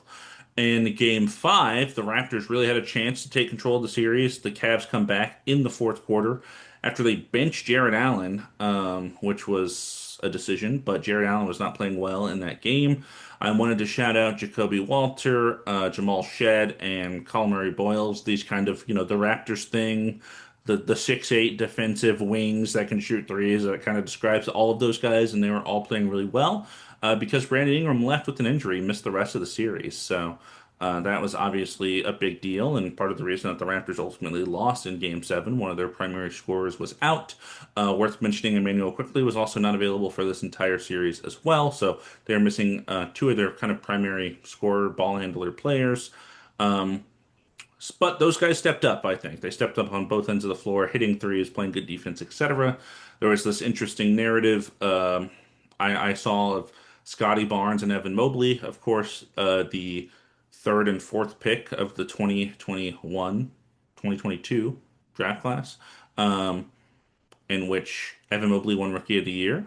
No, Scotty won Rookie of the Year, I think. It was close. I don't even remember. It was so close. Scotty Barnes won Rookie of the Year. Yeah, but it was really close. And then Evan Mobley won DPOY last year. Kind of had a year so far this year. So it's kind of this narrative back and forth between them two. Both playing good defense. I think Scotty Barnes played better offense. I think Scotty Barnes had a really good series. Raptors managed to, like I said, force game 7 and an overtime win. Really close game. Close game and final score, but there were runs in this game where a team would go up 10, 15, and then the other team would kind of come back and make it close. Game And 6 or 7. 6. Oh yeah, and shout out RJ Barrett for the shot. Rowan, Yeah. Alexander Barrett Jr. Yeah, RJ Barrett. I forget he's a Raptor. I watched the game. I like was watching the series and I was like, oh yeah, he's on this team. Maple Mamba, dude. I Come like on. forget he exists. Um, and then game 7 was really the only game in the series that was not particularly close. I wrote the lights were not too bright for Jared Allen. Finally, he had a phenomenal game on both ends of the floor. Um, he had like two or three plays in this game where like the ball was poked out and he is flying down the court and just gets a wide open dunk. And that was awesome to see.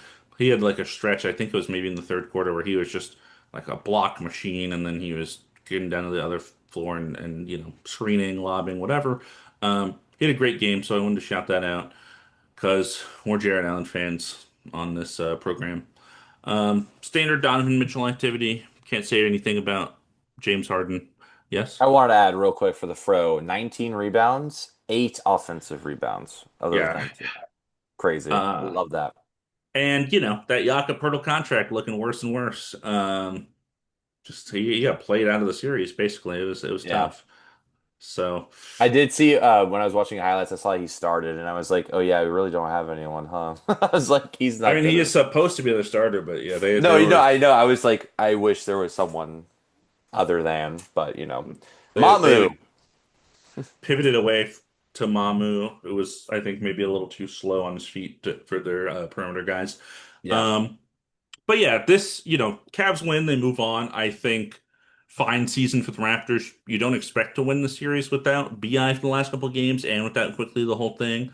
You probably got to figure out your center position that isn't Jakob Poeltl. I think other than that, the team is in a relatively good position.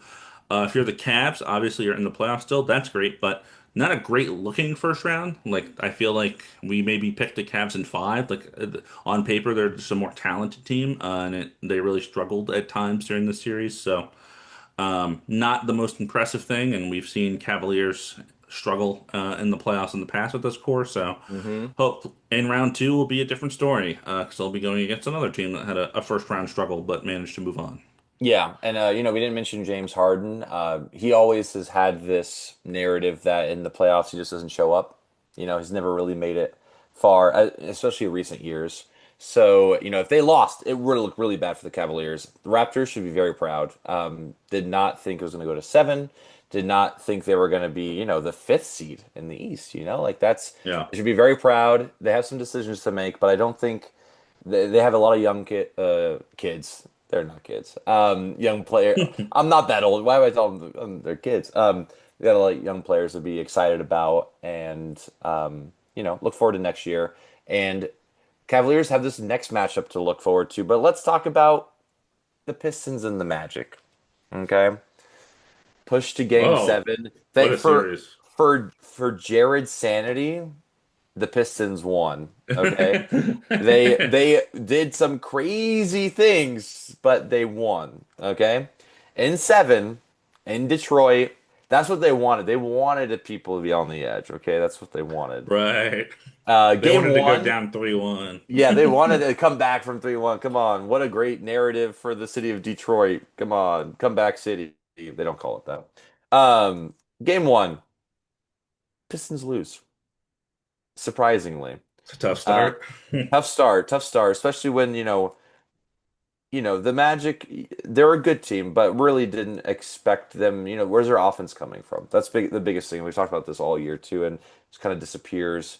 And the Detroit, with Cade Cunningham's not on the floor, who has the ball, sure, sure, sure. But some players just didn't really look like themselves. Jalen Duren didn't really look like himself until a lot later in the series. Yeah, he looked bad for most of the series. He was getting Um, locked down by Wendell Carter. Yeah. So, Magic just played better game 1. Game 2, Pistons won. Yep. So it seemed like they're getting kind of back on track. Um, then game 3 happened. They go to Orlando. The Magic are able to stave off the Pistons. I looked it up. Stave off just means like basically just barely keep them back. Yeah, I know what Uh, stave off means. I wanted to say it for me because I've I used looked it that up. phrase before. I had to look it up just because this happens to everyone, right? There's a phrase you think of and you're like, I think this works in the situation, but Yeah, you're not exactly sure. I was like, I think I got it right. yeah, So yeah, that yeah. was mostly for me to be like to shout me out for researching. Damon, I know you're an idiot, so let me tell you what this means. I was like, Damon, you're not gonna know what this means, but um, yeah, but Paolo sank like an insane three, like had bounced, like it was kind of similar to like that Kawhi shot and Mm. RJ Barrett shot, where it just kind of bounced up and then hit another and then kind of fell in. What a series for that guy. Yeah, I mean, we'll talk about it, but Paolo definitely played like he was the one that wanted it the most on the Magic for sure. But game three, so they're up 2-1, and they're playing in Orlando. They're like, Yeah. let's get game four. Let's go up 3-1. And they do. They is a very hard fought game. Ultimately resulted in a Magic win thanks to a lot of suffocating defense on Cade. So you suffocate the one guy who's really good at handling the ball, and you make Danis Jenkins make the shot, Tobias Harris dribble make the shot, Duncan Robinson. You live with that, right? But yeah, if you're just like doubling up Cade and he's not able to kind of do his thing, you have a good chance of winning. The Pistons only had one field goal in the last 5 minutes of this game. It was Yeah. nasty. They It they were getting was fouls. They were it like was getting free throws, tough. but very tough. Jalen Duren only had 12 points. I wanted to mention that again. Like, just didn't really seem like himself. Averaged like 20 in the season. Mhm. Franz Wagner went out in the game at the end of the third quarter with a calf strain. Did not return and did not return for the rest of the series. And the Magic offense looked better sometimes because of it. But that's Yeah, but we're gonna talk about this. He was the Cade defender for most of the series because he's so tall and large. He's like 6'10". And Cade became a real problem for the rest of the series without Franz on him. yeah. So Magic were able to get a win 3-1, and I did. We saw this on the broadcast. It was Yeah, very cool to see Ja Morant, Jaren Jackson Jr. in attendance to root for Desmond Bane on the Magic. You love to see it. that's Some fire. ties are deeper than the team you're on. They were on a team on the Grizzlies for what, 4 years, 5 years, Something maybe like not that. five. Yeah. Yeah. But long time shows that I love to see the support from two guys who aren't able to be playing in the playoffs, so they're gonna go see their friend play, and that's awesome. We love to see that. Game five, wow. Cade puts up 43 points. Paolo puts up 45, and this was an insane duel. Do you want to talk about this? I wasn't able to watch this game. Yeah, I mean, it was very back and forth. So I mentioned the Franz thing. They tried to put Suggs on Cade. Cade's a little too tall. I'll shout out this guy that had a great series, and I don't see his name written anywhere down here, but Jamal Cain had a great series for the Magic as a defender and as a hustle guy, just running down the court. Once Franz went out, especially like he was playing a little bit before, but once Franz went out, he was awesome. You look like you want to touch on that. I have to talk about game four, Jamal Cain. Oh my Yeah. God. He was insanely great on defense. That hustle was insane. Also, did not know he had this in his game. Just totally bodied Jalen Duren He and had a just huge dunk on, postered him. yeah. I was watching in my living room eating. I almost stood up. I was like, what was that? I was like, it was like a ghost. I was like, why did he just do that? Like, Who what is did he this do? guy? He took it personally. Let's just put it that Yeah, way. So yeah, and he also worth mentioning. I think it was game six, definitely game seven. He got the start because Franz Wagner wasn't there, yeah, so they were starting Jamal Cain. But yeah, sorry, we're still on game five, but just wanted to shout. Yeah, thank you for the shout out, yeah. Jamal Cain. Definitely deserved. Yeah, and he was doing his best, but Cade just having his game. I think having Franz on him too helps the playmaking. Franz is so tall that his limbs are so long. Now the passing lanes are a little clearer, etc. And once the passes start going, then they play a little looser on you because they're worried about the pass, and you can kind of get buckets. So it really opened the floor for Cade in that way. I think Duran finally started to show up a little bit more. Guys start hitting their shots. This all helps Cade find his own bucket because once other people become threats, then he has a little more room to operate. It really feels like the Pistons kicked into gear too.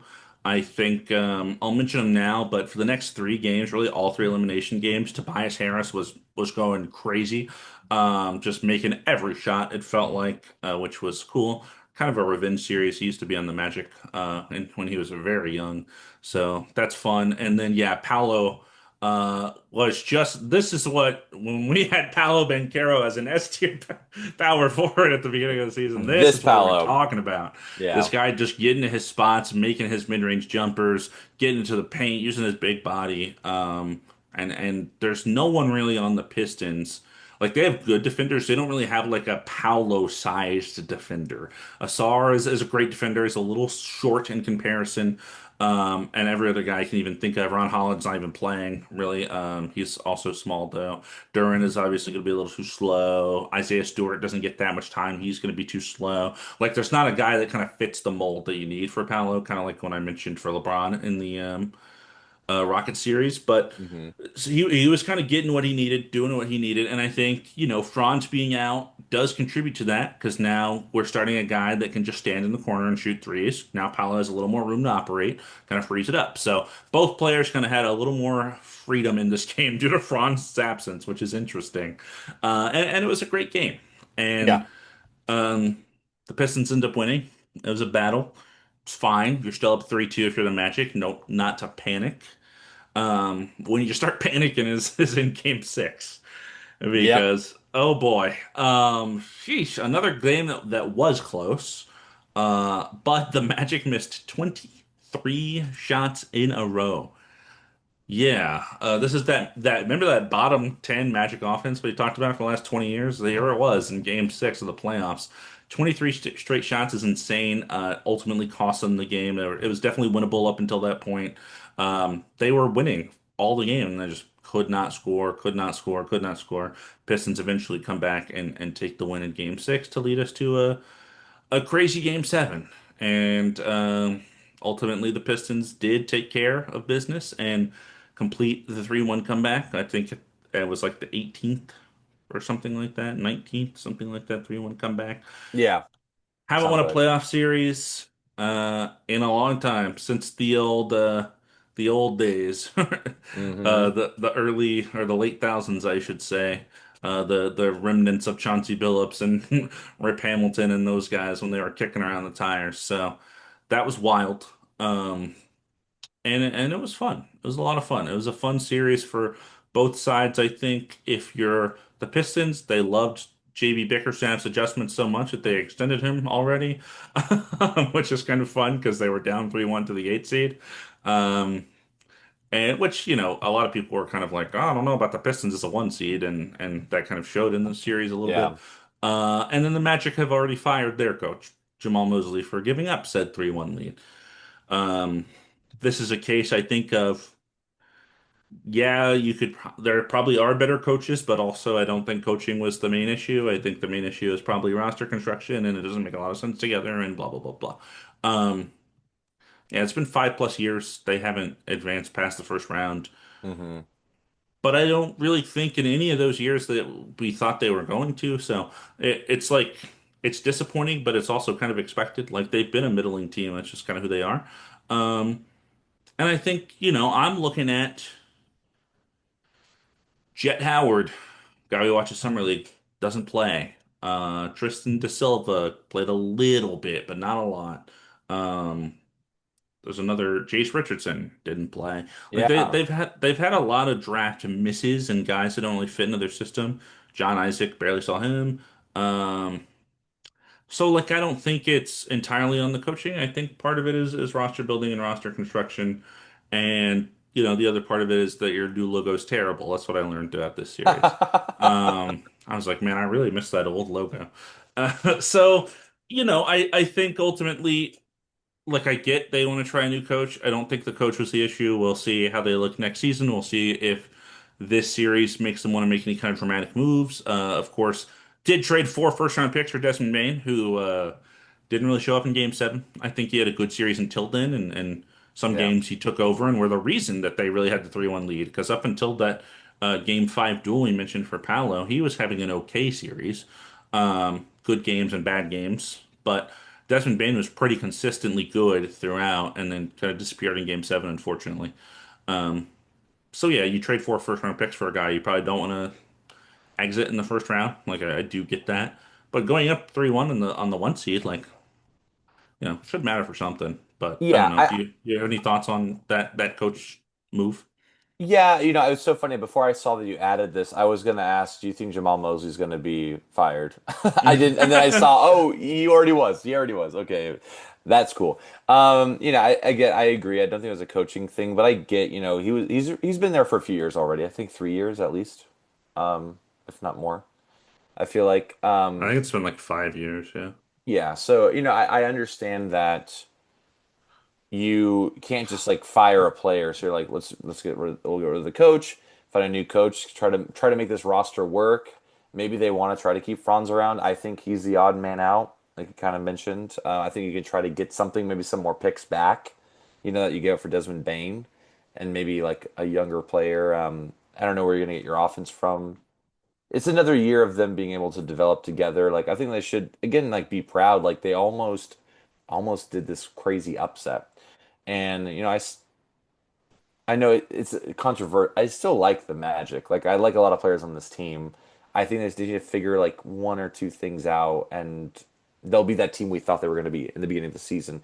You know, 5, 4 seed. We were even like maybe that high. So um, yeah. But more congrats to the Pistons. I'm really proud of them for pulling this off because it is not easy mentally to be down 3-1 and come back and win. And they were able to be composed enough, and I guess having that veteran leadership, kind of like and Tobias Harris there, and a leader like Cade, to get them there was the difference. And congrats to them. And we'll see how they do against the Cavaliers. We'll talk about that in a little bit, but there's more series to talk about. Oh, brother. And this one was sweet. Celtics 76ers goes to 7. 76ers win game 7. The first time the Sixers have knocked the Celtics out of the playoffs since 1992. Okay? That's older than me. It's older than They've played you. they've played a lot. They just played a very long, and the history is just so much. But let's start from the beginning. Executive of the year is Brad Stevens. Let me tell you, we don't do executive of the year because why on earth would anyone care about that? I'll tell you when I saw this, it was like maybe a 2-1 series, and I was like, I don't understand this. Yeah. All they just lost everybody. It's like that's the moves they made this offseason. They They lost saved their money. They lost right. everyone and saved money. It's like, And like I understand they had a great season. They finished above expectations in terms of regular season standing. That's a coaching thing and a player thing. They didn't make any. You know what the move they made in the season was trading Anthony Simons for Nikola Vucevic, who got benched in the series and couldn't play. So that's your executive of the year. congratulations. No, I mean, executive of the year, I probably would have gone. It's got to be. I mean, I can't do Thunder again. They got Jared McCain for like a pack For of nothing. peanuts. Yeah, I was like, Yeah. come on, But that's it pretty doesn't like crazy. matter that much. So like that. Yeah, can we give like Rob Pelinka Executive of the Year for the Luka trade post Again, trade? a year later, Yeah, just do it residual, again. just residuals. Yeah. Anyways, yeah, Uh, that's weird. Even like a I saw that. Pistons, like they made a couple small moves, but like it makes sense. Yeah. Like any team, I mean, like before the playoffs started, you probably say Nuggets. They had a great offseason. Everyone Yeah. said it. We said it. Rockets had a great offseason. I don't Everyone want to said talk it. about don't tell me about the Rockets. Anywho, so let's talk about the series real quick. Game one, I have no notes. Celtics won. That's I'm sure it's probably a blowout. No. Uh, game two, VJ Edgecombe and Tyrese Maxey, VJ Max, that's what we like to call it here on Yeah. two-man game, combined for 59 points for this win. And to win in TD Garden in Boston is difficult. It just Hmm. is. The fans there are very passionate, and you can just tell it's in their eyes. Hmm. And they were able to win. So very, I mean, as a rookie, he, he's just a He's rookie been balling. and he's hooping. Yeah, we're not talking about we're not going to talk about the Knicks game yet, but he was balling in this series. I'll tell you that much. And a funny stat too that they keep talking about is when VJ Edgecombe makes a three in this series, the 76ers win the game. So in Hmm. game one, he didn't make any threes. I believe in game two, he had like five. Game three, Jalen Brown and the team, they find a way to win this game in clutch time. It was very, very close. But the experience kind of showed Jalen Brown got some timely shots, some timely mid mid jumpers, and Victor Wembanyama has just broken the franchise record for most blocks in a game. I'm not even kidding. I've looked at some of the just looking over, and I swear it's already happened twice. I looked over, he just blocked someone. I was like, you're kidding. Is it what is it 9? Is he at 9? 10. He's at 10 now. Surpassing. Who do you think had the record before? Who do you think had 9? The guy that keeps showing David Robinson. Not David Robinson. I don't know. They just keep showing him. That brother's on his phone. He's not even The looking. Dikembe Mutombo. Not a Spur ever, I don't think. Oh, a Spur. Sorry, I was just like in Oh, general. it's a Spur record. It's a Spur Spur record. record. Spur. I was like in the okay. Who's been on the Spurs? Kawhi Leonard. Don't overthink this. Oh, Wemby. Not no, he didn't break Oh, his own record. I This thought is that'd be kind of cool. Tim Duncan. Tim Duncan. Okay, sorry. I literally was like, let's make it fun. The big no more fun than the big fundamental. Stop having fun. We're fundamental, baby. Um, Game anyways, 4. game four. Embiid back from appendicitis. Awesome. I want you to have this. Go, go. I just wanted to mention appendicitis. Yeah, Joel Embiid returns for this game. Didn't look great. Didn't yeah, just wasn't playing super well. Obviously, he still had some discomfort. You could kind of see it in his face. Celtics, it was a blowout win. I in the first quarter, I mean, they just made everything they were shooting. It was kind of crazy. Peyton Pritchard and the Celtics bench just went absolutely nuts in this one. Peyton Pritchard had like 32 off the bench. And it's hard to win games when your six man is literally scoring more than your starter. So, game four was relatively uninteresting, except for the fact that Embiid came back and again didn't look really like himself. And then they were up 3-1. Oh. Ooh. Well, they went back to Boston, and the Celtics just collapsed. They scored own just 11 points in the fourth quarter, and Embiid looked really good. And I gotta say, I liked the coaching decision on the 76ers. Give Joel Embiid the ball. The Celtic centers are not good. Go at them. Just go for it. And they basically Yeah. did that the rest of the series. They did it game five, game six, and game seven. Yeah. Constant foul trouble. Yeah, So much so that something insane happened in game 7. we'll talk about it. Yeah. Game five, Quentin Grimes went off, so that was really important. And then, this was the player why they let Jared McCain go. They literally let him go so they would have enough cap space to keep Quentin Grimes, and he kind of has been there, but he hasn't really shown up that much. And game five was his game, so good for him. Game six, I don't know why I didn't add anything. I guess it was just an uninteresting win for the 76ers. Yeah, back in Philadelphia, the 76ers end up winning. You mentioned the foul trouble. Yeah, I mean, you missed Cade, Luka Garza. There's everybody was in foul trouble with Embiid because he is a foul merchant. Yeah, and Uh, yeah, yeah, he Nikola did. Vucevic just didn't Oh my God, that guy couldn't play. sucks. He's so washed. It's Yeah, terrible. it was crazy. It was kind of crazy to watch. Um, game seven was Game seven started with some pretty bad news for the Celtics. Jason Tatum out. Jason Tatum did not play. Do you know why? I did not see what was They the. haven't really told us. I think the idea is that if they win, they kind of get into when he might come back, but they didn't win, so now nobody cares because they're into the offseason. But I guess because he didn't leave Game 6 early, he didn't have Yeah. some sort of thing. It was just I don't know, nagging pain. Like I had no idea. It was definitely leg related. I know at times in the series he was favoring his other leg, not his Achilles leg, but the other leg, because I think he bumped knees a couple times or whatever. hmm So maybe it was something related to that, but yeah, they haven't disclosed a ton of information. But terrifying. Game 7 in Boston, and our player that made this miraculous Achilles recovery is not here.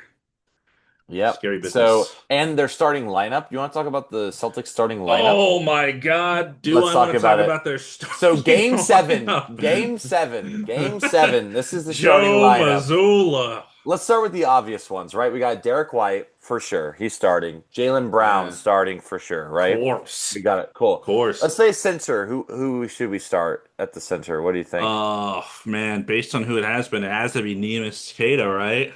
Yeah, actually, let's do Luka Garza. Let's do Luka Garza. Let's do Okay. Luka Garza. How many minutes does he play as our starting center? You're talking about in game seven? In game 7. Yeah, he's gonna Yeah. play like maybe 5 minutes, He maybe a played little. 9. He played Okay, 9. maybe a little bit more than that. Yeah. Yeah. So we don't have Tatum. Who's gonna take the power forward position? Who should we probably put there? Sam Hauser, Yeah, Sam obviously. Hauser. No. We're gonna go. Was it Shireman? Is Is that who they Baylor do? Yeah, Shireman? they do. They do a guy I don't even know his name. and I watched this whole game. So I was like, oh yeah, this guy. Hey, he played 22 minutes. How many did he score? zero. Zero. Yeah. No, I lost. Yeah, wait, how many? Wait. Okay. So we need a shooting guard. Who are we gonna put? I mean, who's one of the best shooters that you got on the Celtics? I mean, obviously you're gonna put. Peyton Pritchard. Yeah. Yes. No. Chill. Ron Harper Jr. Come on, man. Trust. Ah, And he's gonna play 4 minutes, but don't 4 worry. minutes. Yeah. How many starters do you think had 0 points? We know Shireman already had zero, but Yeah. how many would you say? Probably. Uh, Probably only well, one. Probably right. Like everyone else has I don't know. scored. Four minutes from Ron Harper. That sounded like a zero piece to me. Maybe at least 1 point, right? Uh, no, no, I Yeah, don't no, think so. yeah, you're right. Yeah, no, three of their starters had 0 points. Yeah. Yeah, they What sure an did. interesting strategy. And Peyton Pritchard played 39 minutes off the bench. Hauser 30 minutes. Neemias Queta 33 minutes. Why were these not your starters, Jonas? What was the plan here? Hey, mind games, man. Mind games. Let me talk about game seven real quick. Because I Did he kind of watch The reviewed the Town before highlights. this? The what? Did he watch The Town? Did he watch it before? I haven't seen that movie since theaters. It's crazy. Um, 76ers go off in the beginning of this game. They are hmm winning. They get like a 15, 16 point lead, Yeah, right? they're cooking. Uh, as in typical Celtics fashion, they come back. They end up tying it in the second quarter at some point. They get the lead a little bit, second, third quarter. It kind Yeah, of flips back and forth a little bit. yeah. And fourth quarter, the 76ers just go. Well, really, it was the They third just wanted quarter. it more. Third quarter. Oh yeah, The sorry, you're right. Celtics Third came back quarter. again. Yeah, Celtics came back again. Third quarter. 76ers just honestly, I mean, Tyrese Maxey's just so quick. He's it's hard to stop. Joel Embiid is getting fouls and also just making shots. Like, He looked uh, like MVP Embiid this yeah, game. it was really cool to see. Paul George was basically just like Kyle Korver, I just can't believe shooting I haven't mentioned threes. Paul George this whole series. His defense, amazing. I don't Yeah, know what happened to his knees. He did something with them. He fixed I'd them. say Kyle Korver for the shooting, but not the defense. He was playing like Yeah, Paul George defense. yeah. I loved watching Paul George play. All kind of at least a shadow of what he used to be like early Clippers days. Maybe hmm like a little bit of that defense at least. And it was great because if one guy wasn't going, then Paul George would get it. If Paul George wasn't going, then Edgecombe would get it. Edgecombe wouldn't get it. They would Maxi. Like the Sixers have a lot of weapons to use, which is really cool. And I gotta also shout out Oubre. His cuts, I was gonna like say Kelly Oubre is a demon in the series. His dude, defense is so good his too. defense, and I loved every time he would cut behind the defense and go Yeah, and you get like an easy yeah. pass and then go Back for cut. Yeah. happen so much in this series. And I also really dig the half black, half red hair. It's fire. oh, I mean that's I like it when it's the color of the team you're playing with. Yeah, yeah, There's someone that dyed their hair and it's just not the color. I can't yeah. remember I'm off since the top I'm of my head. watching the Spurs game totally legally. I'm getting the inside the stadium look instead Yeah, of the commercial, which what's is my happening? favorite. Yeah. There's been like three separate times they're showing like fans and stuff. Somebody just starts fucking twerking and they just change it. Like, get away from this. That's San Antonio, baby. That's the that's the big San Antonio women. Have you seen that the Charles Barkley clips? No, I haven't seen that one. He talks about like big booty women in San Antonio. It's like Oh a my thing he God. does. It's really good. Um, Um, but yeah, so just finish up game seven. They just Sixers down the stretch played like they wanted it more and were able to keep that lead, and they ended up winning. And this is the first time ever in franchise history that the 76ers come back from down 3-1 before they were 0 and 18. yep. 3-1 comebacks don't happen that much, but they've happened a lot in recent years. Especially, I mean, really crazy to do it in Boston. Number one, you did it in Mm, Boston, one of the hmm hardest arenas to play in. And you do it, I mean, as a 76er, I was watching some of like the exit interview stuff after the series, and like Joel Embiid and Maxey both said like it meant more because it was this team. This team has always kind of knocked out the 76ers in like hmm years past. and they finally got to have their day, you know? Yeah. So that was really cool to see. Worth mentioning that in game six that Embiid did have like a knee injury. He left and came back, and then Yeah. game seven he played. Seemed like he had like some He was like on the some, bench, like stretching out his yeah. side area. Um, but yeah, when I looked it up, when I yeah, I just saw the 76ers won, it just made me I was very. watching it, Torchy's Tacos. Oh, you watching it? I also was getting tacos when I was watching a little bit of it before it was the same day as our gig, so I had like a lot to do, but I was watching It a lot was of it. after disc golf. Xavier and I were at Torchy's Tacos watching the game, and there's a guy there that was rooting for the Celtics loss too. That was a Pistons fan, and he was very animated about it. So Yeah, that you was love to see fun. that. Well, that was round one. I gotta say, uh, What a round! what a great round. I honestly like. It had everything. It had sweeps. It had three game sevens. It had everything in between. Had drama. I think it was really good. It just makes me really excited for round two. Yeah, I'll quickly mention for the Celtics. I know they cut a little money last year. You got to figure out your front court. You got to figure that out. I think everything else is fine. I did want to say too, when I saw the final score, I knew why they lost. The 76ers live and die by the three. I've said this, I don't trust it. I never have. Uh, They got one championship from it, and you that said the it counts. 76ers, you meant the Celtics. I meant the Celtics. I apologize. I do. They live and die by the three, and they did not shoot the ball. When they lost, they shot it under 30%. Yeah. And you know what would help if you were able to play the game of basketball. That's why I never trusted it. You're not playing the game, you're just throwing up threes, right? And like maybe the math is there, the statistics are there that you should Hmm. win, but the thing is sometimes you lose. And in this case they lost and I think they got to figure it out. I don't like that's how they play basketball, just chucking threes. At least the Warriors, there's like a beauty to it. Celtics just they pass up open layups for threes because the statistics say that's you have a Hmm. better chance, and I don't trust it. I don't trust it. Yeah, when you watch a team take the transition three instead of the transition layup, it's like, oh, brother. What are we doing? Just yeah, just get over yourself. Oh, Anyways, round two. whew.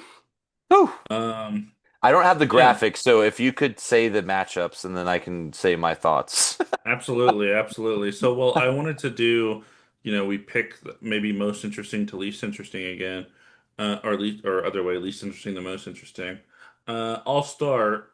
No, I'll let you start. What do you think the Uh, least interesting series is? so I have to look. You know what it is. You know what it Oh, is. I got it right here. Okay, You perfect. know what it is. The least interesting series, Thunder Yeah, Lakers. yeah. Why don't you start us off with that one? I'd rather not. Okay, so Okay. this is I also looked at the schedule. So the schedule is they are playing every other day. Yep. They're not taking usually No more 2 days. Yeah. it's usually every other day and then when you go to the other city it's a 2 day break. Yeah. Nah, not this time. Only once, being in between game four and game five, which is not what you want.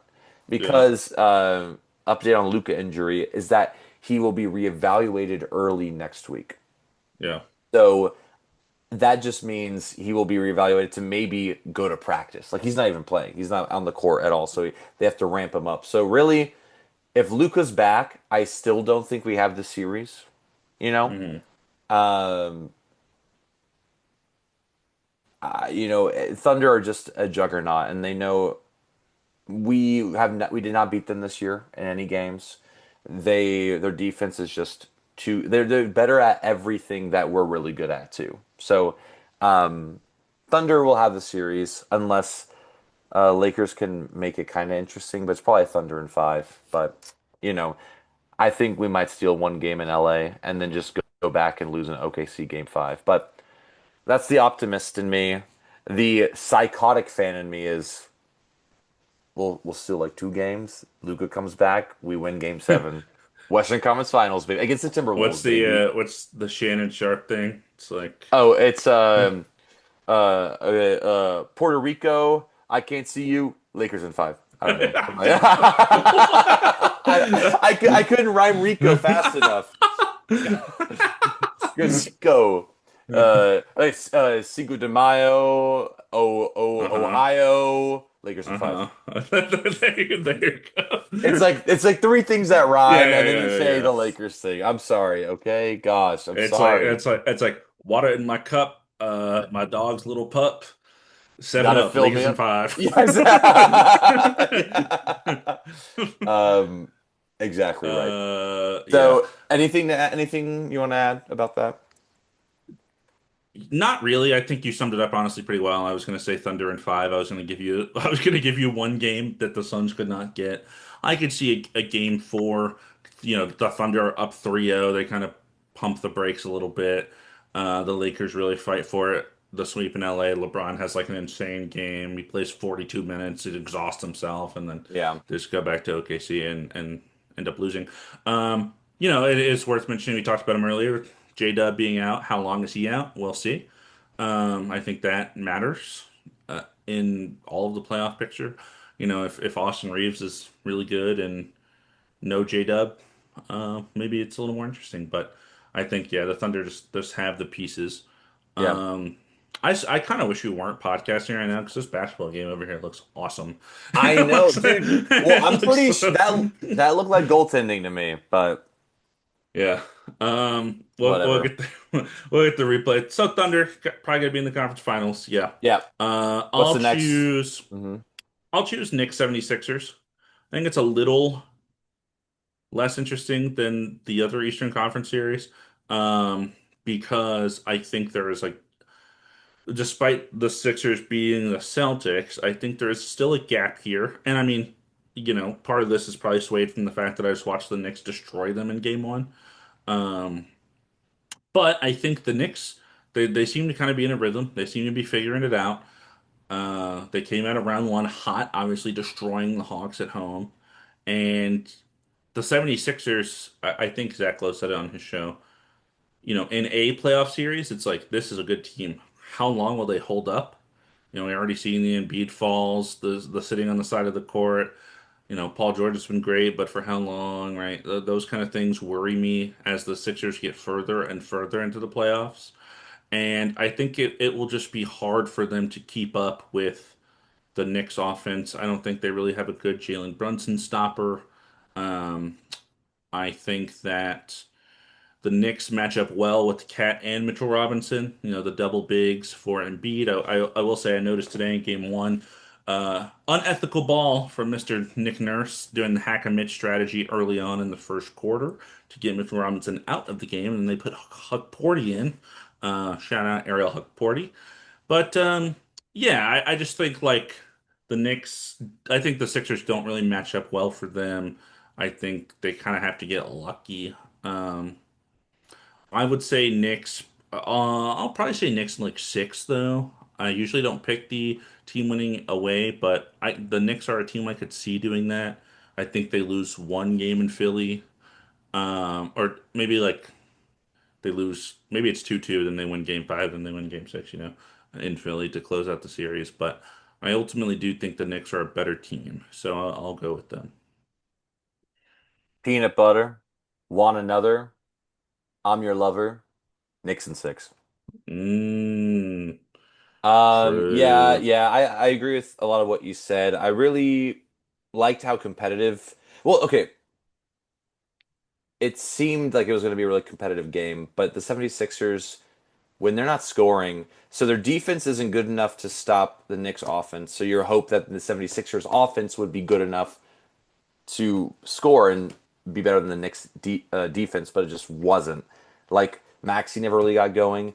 VJ Edgecombe couldn't get going. He made a three and they still lost, so I guess that's out the window. It was just round one. Embiid was doing what he could. I mean, the only reason they stayed in this game in the beginning was fouls. It was just Yeah. so there was just a lot of fouls happening. Foul trouble with Mitchell Robinson. Cat got two early fouls. OG got in a foul trouble very early too, and Knicks ended up come into play and win by like over 30. And yeah, I just think they're the more 76ers should be very proud. No one picked them in the Celtics series. I think they can win a game or two. Um, just want them to be healthy, and this is just unfortunately not. But You never know. Everyone counts them out. It would be kind of cool to see the 76ers kind of storm back, maybe take it to game seven. But the Knicks just seem like they're ready for, especially after seeing what we just watched today, they're ready for the conference finals. They're ready to go to the finals. They're just ready for like the next thing. It just seemed like that dominant. You know what I mean? At this That's moment, they seem to have it figured out.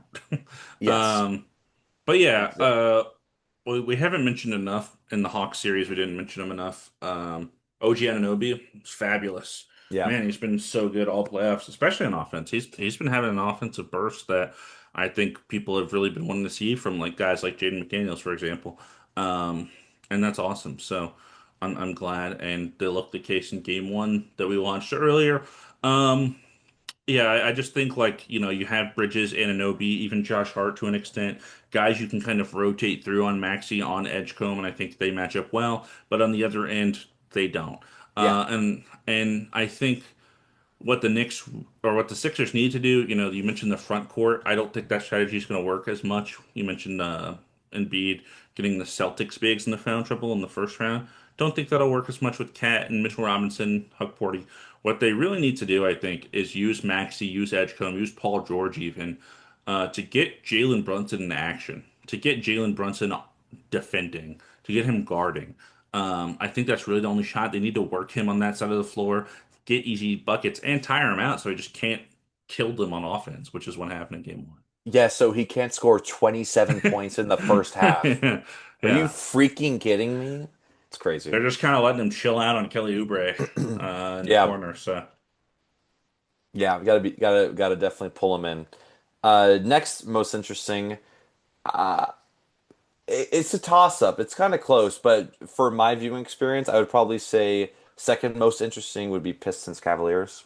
yeah, Um just because, these are two teams I haven't watched like a ton of, except in the hmm playoffs and like most recently. And I can kind of see it going either way. Pistons didn't weren't as dominant as you would expect a one seed to be in the last yeah, series, right?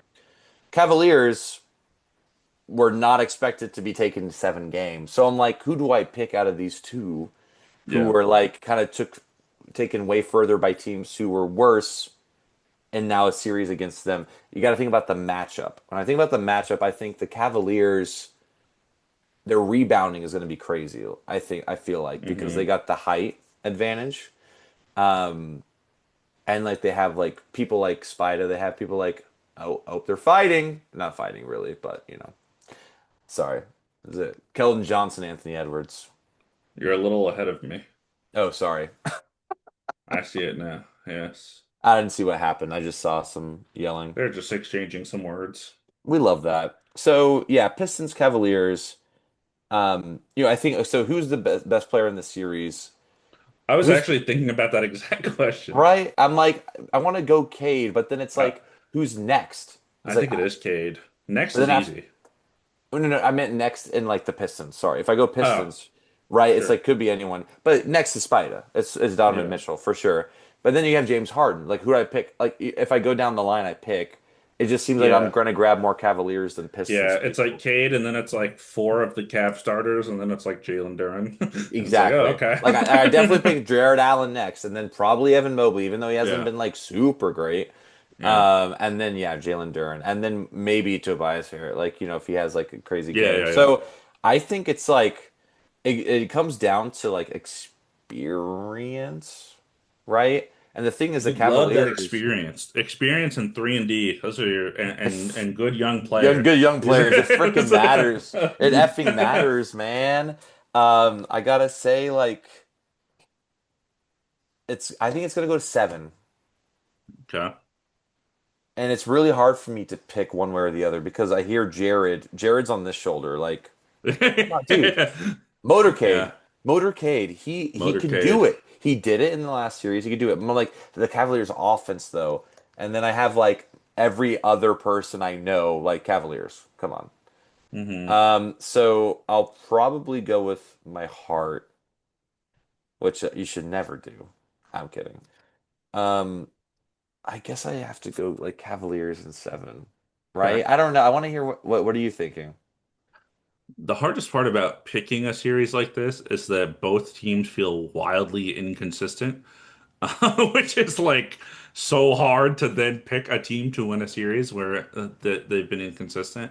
I believe in momentum. I think momentum's real. I think the Pistons probably come in with more momentum coming back from 3-1. That's a huge deal. The Cavs and Raptors was very back and forth, and they didn't really pull away anything until the end of Game 7.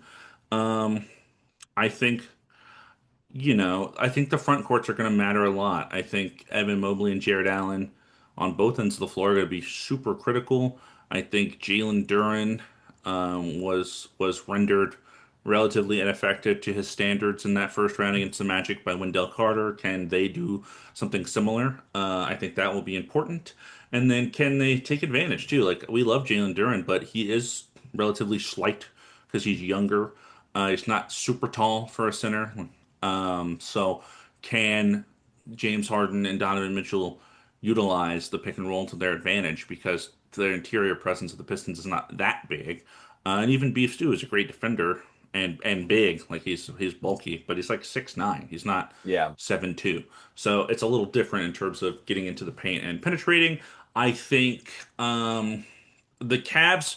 Here's the thing for me: the Cavs guards present something that the Pistons did not have to deal with really at all in round one, and that is explosive guard play. That does not exist in the Magic. So James Harden and Donovan Mitchell getting Duran and Beef Stew and other guys in the front court into action. I think it's going to be really hard for the Pistons to adjust to because they're wing defenders. Like Cade is not a great defender. He's a fine defender, but he's not Yeah. great. Danis Jenkins is good. He's just Sure. Yeah. shorter.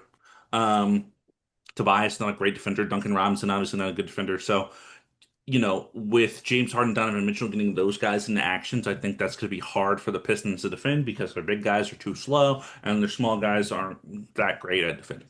So that'll present an issue. I think Donovan Mitchell and James Harden together are like Cade Cunningham in terms of skill sets. That's so funny. That's a good way to put it. In a way, without the shooting maybe for Cade, but um, it'll be interesting to see who shows up, I think, is really what will determine, in terms of when I'm looking at Duran, when I'm looking at Jared Allen, Evan Mobley, James Harden, because you talked about his playoff history. Yeah. Like I think Cade is for sure going to show up. We know Donovan Mitchell shows up in the playoffs. Didn't have a fabulous first round series, but he wasn't bad. He's never really bad in playoffs.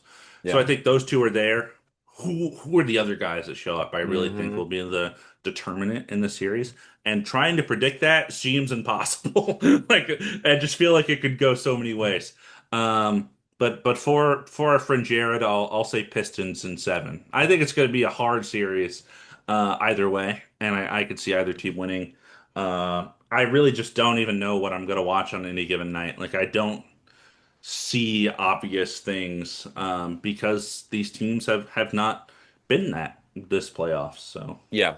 I really like what you said about momentum. I think that is underrated for sure. Even going into another series, I think it matters a lot. So I like that the Pistons will probably come out and they have home court advantage, so they're going to be in Detroit, and that's mhm. I think that's going to matter a lot. Yeah, exactly. I think it comes down to the others. Who's gonna show up? Who's going to be that those supporting characters. Like, is Dean Wade going to make the threes? Is Sam Merrill going to be making his threes that he needs to? Is Duncan Robinson going to be making threes? Jalen Tyson, he played a lot in round one. Yeah. Oh, I didn't. His brother just got I, ke- drafted. I keep forgetting he's on that team. People love him, and I'm like, I haven't watched enough. And Yeah, another Jalen. Oh my God. another another Jalen in the Another NBA. Jalen. So tell me about why you think Spurs Timberwolves is going to be the most interesting. Oh, I mean, first of all, I have the game happening over here, and it's insanity the whole time. It's been not but a 5 point game the entire game, just back and forth constantly.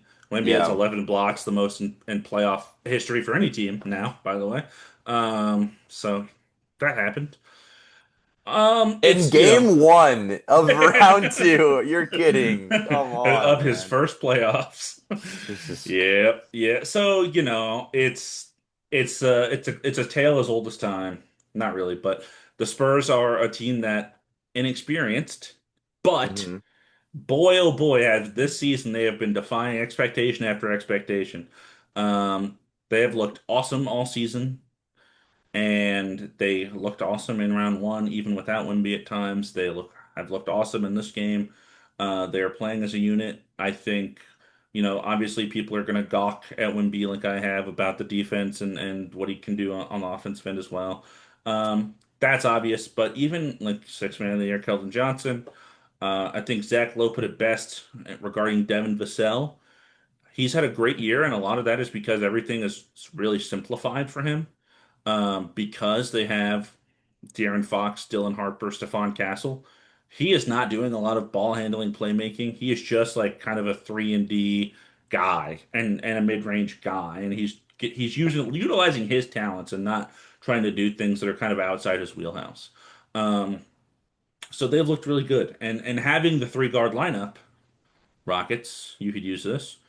You always had two guys in the court that could handle the ball. There's always Yeah. Fox Harper or Fox Castle or Castle Harper. That's always happening. So there's always, good.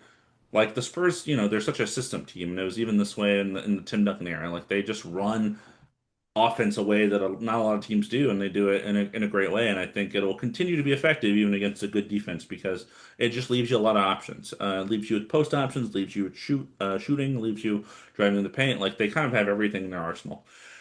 Um, and on paper, they feel like the better team. But I thought the Nuggets were a better team on paper. You're holding up So to three. I'm Again, you're ahead. So let me see what got happens. okay. I'm so invested. But Oh, is Wemby absolutely obliterating a block?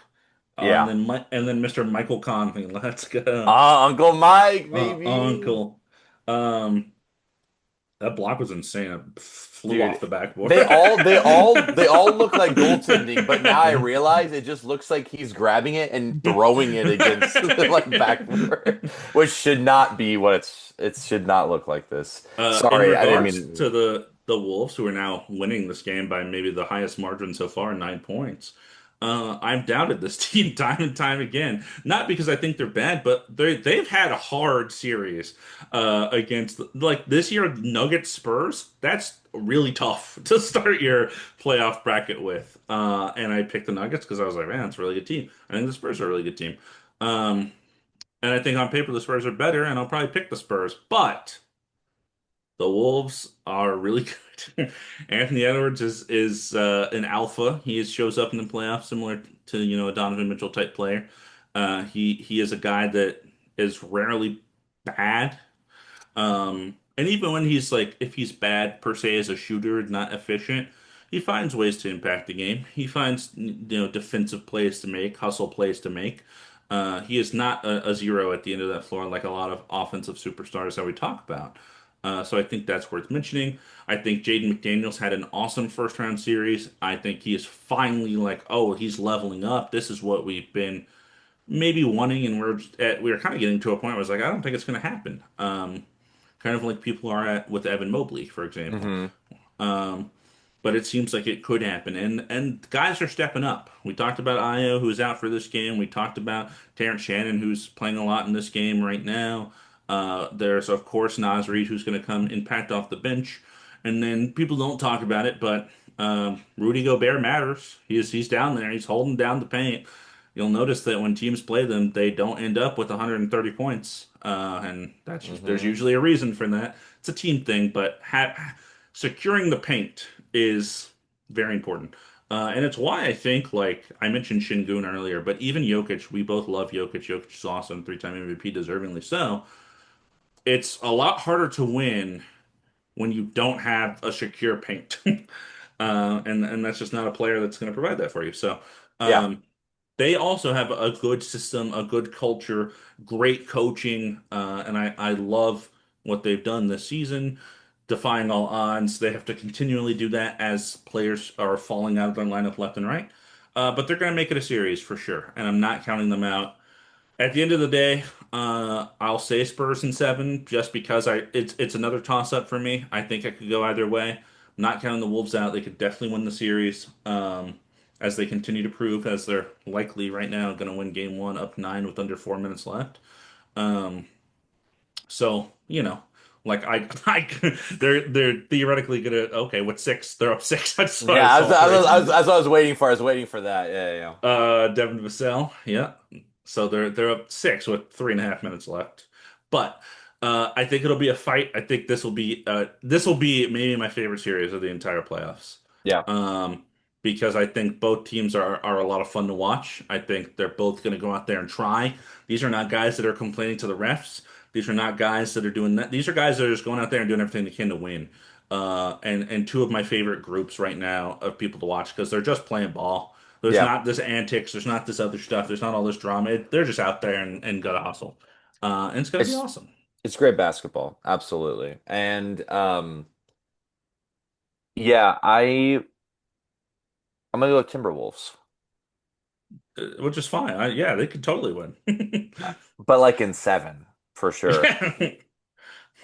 But yeah, no, it's this series is the one I'm definitely most excited for because we get to see a team that no one picked to be the second seed dominate basically.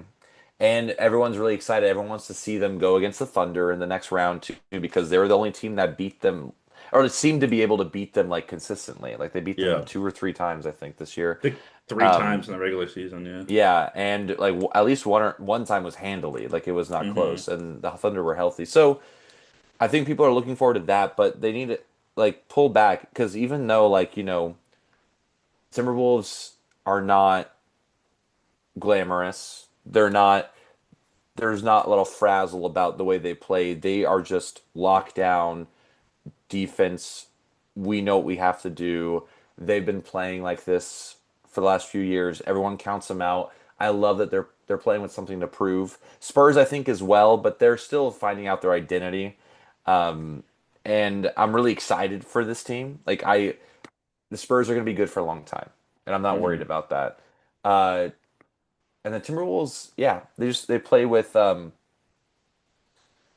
just determination. That is, it's really really cool to see, and both teams do. But I think that's why I'm leaning Timberwolves in this, especially if Anthony Edwards is healthy. He's not 100%. You can tell he's not 100%, but He's on a minutes restriction, yeah. yeah, and I like what you said. The Timberwolves have a lot of players that if they're not doing one thing right, like Jay McDaniels' shots isn't falling, his defense is impeccable. Anthony Hmm. Edwards' defense is bad. His offense is great. Like I just saw Anthony Edwards go for a block, and he blocked Dylan Harper. So I'm like, it's stuff like that that I really like. Spurs do it as well. I just think they're still figuring out exactly how they are, and it will be like a battle of the coaches as well. This is Mitch Johnson's second ever playoff series, Yeah. so I'm curious to see what he decides to do with this, and yeah, we'll go from there. We got to finish this. 3 minutes left. Like this is a great game one. I'll tell you that much. We don't have to finish it on the air. Oh We no, can, that's not what I meant. I meant oh like yeah. it's like it's gonna be Like great to the three finish. three minutes of a basketball game take 20 minutes in real life. I, I, I mean, great until the finish. It'll be Yeah. good and close and everything. So I'm excited. I don't know. I mean, obviously the Thunder are the favorites to win it all, but I mean, like anything could happen. Let That's me what I let love me do about this this. game. Go I'm for gonna it. I'm gonna review my championship pie that we made halfway through the season and see how that's looking for me right now. Okay, let's start with the highest percentages. I had the Thunder at 25%. Mm-hmm. Yep. Yep, that still seems fair. I Mm-hmm. had the Nuggets at 25%. Ouch, that hurts. This is That when the hurts. Nuggets the Nuggets look like world beaters halfway through the season. Um Tough, tough.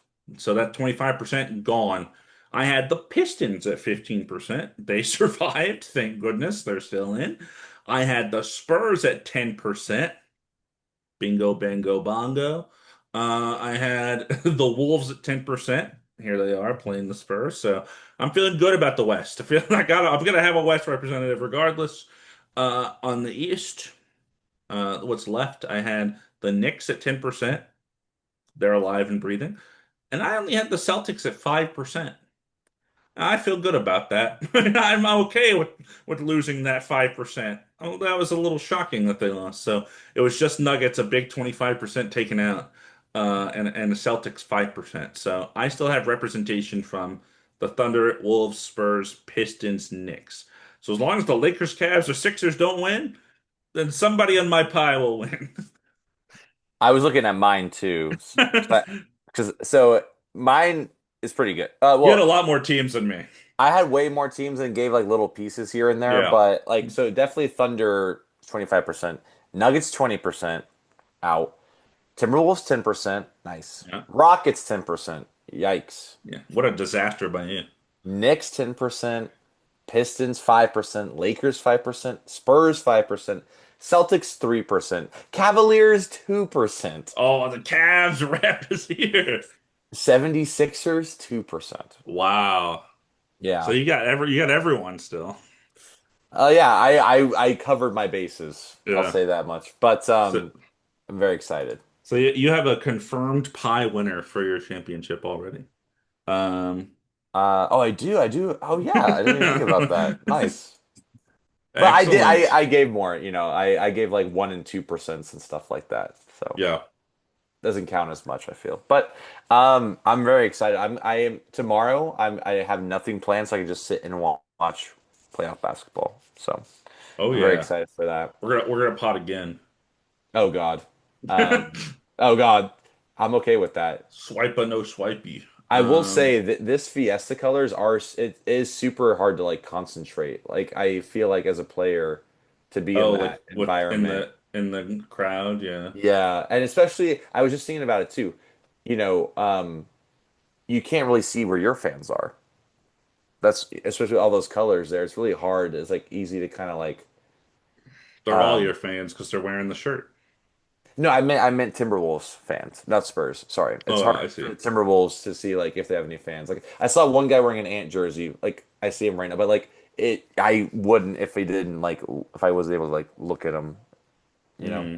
because all those colors. But Here, let me yeah, take this shot so we can get out of here. yeah, take this shot. Why don't you outro us? All right, yeah, I just want to say thanks again, everyone, for listening to Two Man Game. We will be talking about the playoff round two next, and then the conference finals. Damon totally made the shot. Don't watch. He totally made it. He Tough, totally sunk it. tough, tough, tough. We'll talk about the finals and everything. It's a lot to be excited about. I hope if you have the time, please watch these games.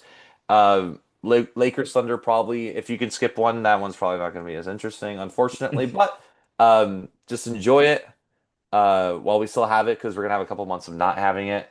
Let's go Timberwolves. Anthony Edwards shirt. Uh, this has been Two Man Game with Damon and Dom. Buckets. How do I stop recording?